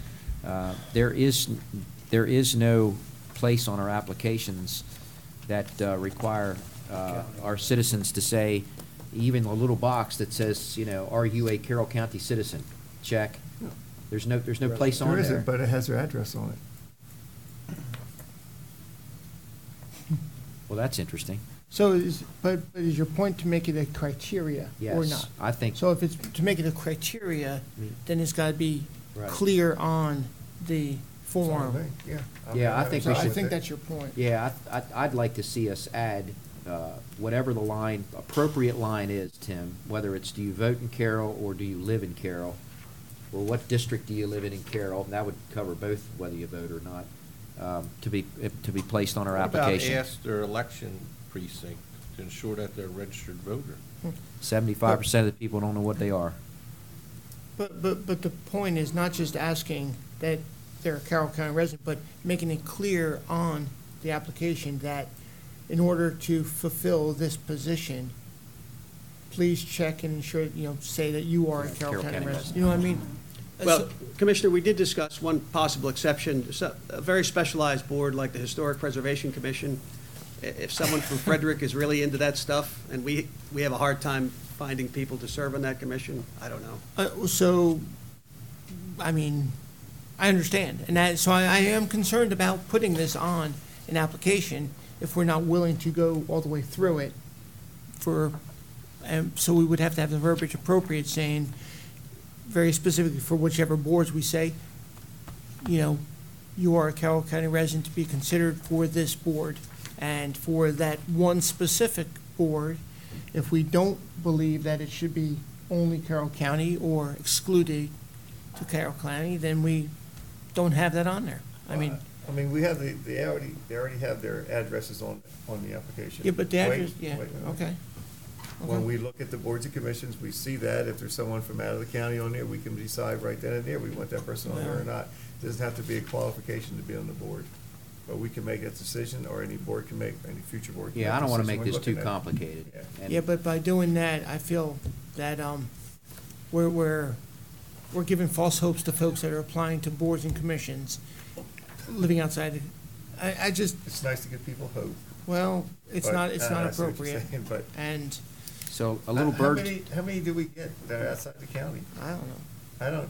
I can remember like one. Well, in the case of the Monocacy River Board that we just spoke Yeah, about. there were some. There were some. And that, to me, is a Right, challenge. that's true, but that's Out of not state. just our board though either. That's different. Monocacy River Board is for both. No, it isn't. We put Carroll County citizens on our, Yeah, we do, on on that our board. side, yeah. Yeah, But we period. put Frederick And County we put person. someone on there that is not a Carroll County resident. Oh, we did? Yes, we did. Did they You have the did, address you on did. there? She. Yeah, well, yeah, yeah. Okay. So a little bird told me Yeah, that perfect. the applications are already being looked at to put your district on there now. Okay. That's all. Oh, and that, again, that's fine. Yeah, But let's if not that- make if this that's all it complicated. is, I just Yeah. don't want to be exclusive, in the application process. If I'm asking people to participate, and I am not saying that you must be a Carroll County resident, and they're not a Carroll County resident, I want to be able to, vote them in or out because of their qualifications, not because where they're residing. Because if not, then it's like I said, a false hope and Yeah. false expectation. I'm still impressed that Commissioner Wance speaks bird. Okay. So we'll just put that on there, and I think That's fine. if that's it, okay with everybody, we're good. Okay. Hello, Nicole. All right. This We're is not- your first time at going over meetings and agendas, and we're going to make this as complicated as we can. I figured you would. All right, the week of March 11th, Tuesday the 12th, Ag Center Board meeting. I attend that. 13th, Commission on Aging and Disabilities, Commissioner Rothstein at 10 a.m. 3:30 p.m., Governor's Workforce Development Board, Commissioner Rothstein at 3:30. That's in Hanover, Maryland. Opioid Prevention Forum at 4 p.m. at the Carroll Arts Center, Commissioners Boucher and Frazier. 5 o'clock's the Board of Education. Don't want to miss that one. At 5 p.m., the Board of Education. Drink lots of coffee. All right, Thursday, the 14th, 7 a.m., BWI Partnership Breakfast. Remind me to give you $1. Because it's at the casino, right? Give me two. Keep going. Commissioner Rothstein. 11:30 a.m., I'll be at the Governor's Emergency Management Advisory Council in Savage. We have open session, 10 a.m., legislative briefing, public hearing on the IR text amendment for, I believe that was for our breweries, right? If I'm not mistaken. County transportation priorities, winter annexation number 70, Westminster annexation number 70 on the livestock auction property. That's a briefing and discussion. Briefing discussion, possible decision on the FY20 annual transportation plan. Exercise option to purchase for Groves Mill LLC through the Critical Farms program. And then we go back in at 1:30 for culvert rehabilitation on Belmont Circle, paving Nicodemus Road, paving on various roads, East Sawmill, Jasontown, Old Cump Station, and Winters Church. Briefing, discussion, and decision on self-help projects as it pertains to rec and parks. Tennis and basketball revitalization at Charles Carroll, rec and parks. Infrastructure upgrade from our Department of Technology Services, and 2018 traffic barrier improvements through Department of Public Works. That evening at 6:30 p.m. is the Maryland Municipal League Dinner in New Windsor. I'll be going to that. Wance, Boucher, Frazier, and Weaver. And take my name off that. Wance, Boucher, Weaver.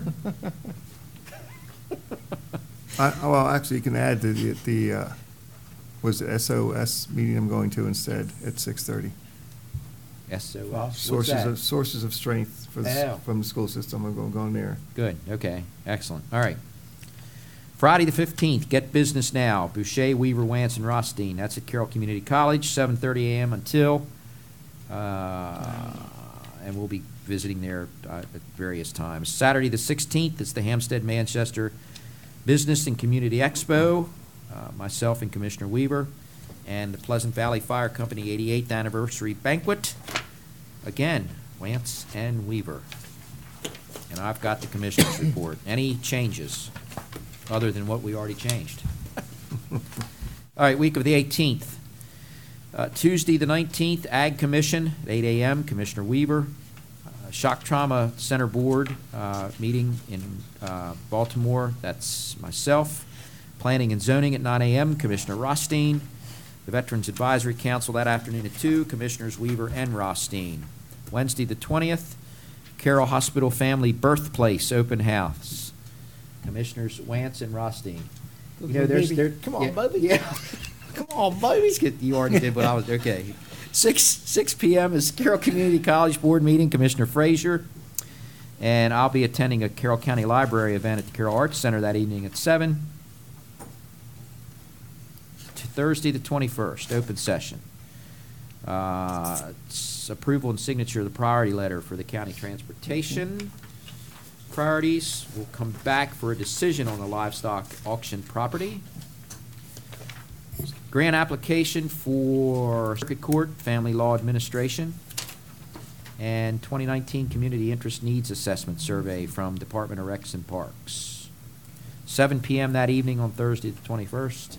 Freedom Area Rec Council, Commissioner Rothstein. Friday the 22nd, 10 a.m., Carroll County Sheriff's Office Training Academy graduation. Wance, all of us. Yeah. And Commissioner Weaver has the Commissioner's report. Any corrections for that? All right. With that, I move to adjourn. we are burning the midnight oil. First, got a motion and second to adjourn. All those in favor? Aye. Have a great week, everybody, and we're adjourned. Do I need to sign?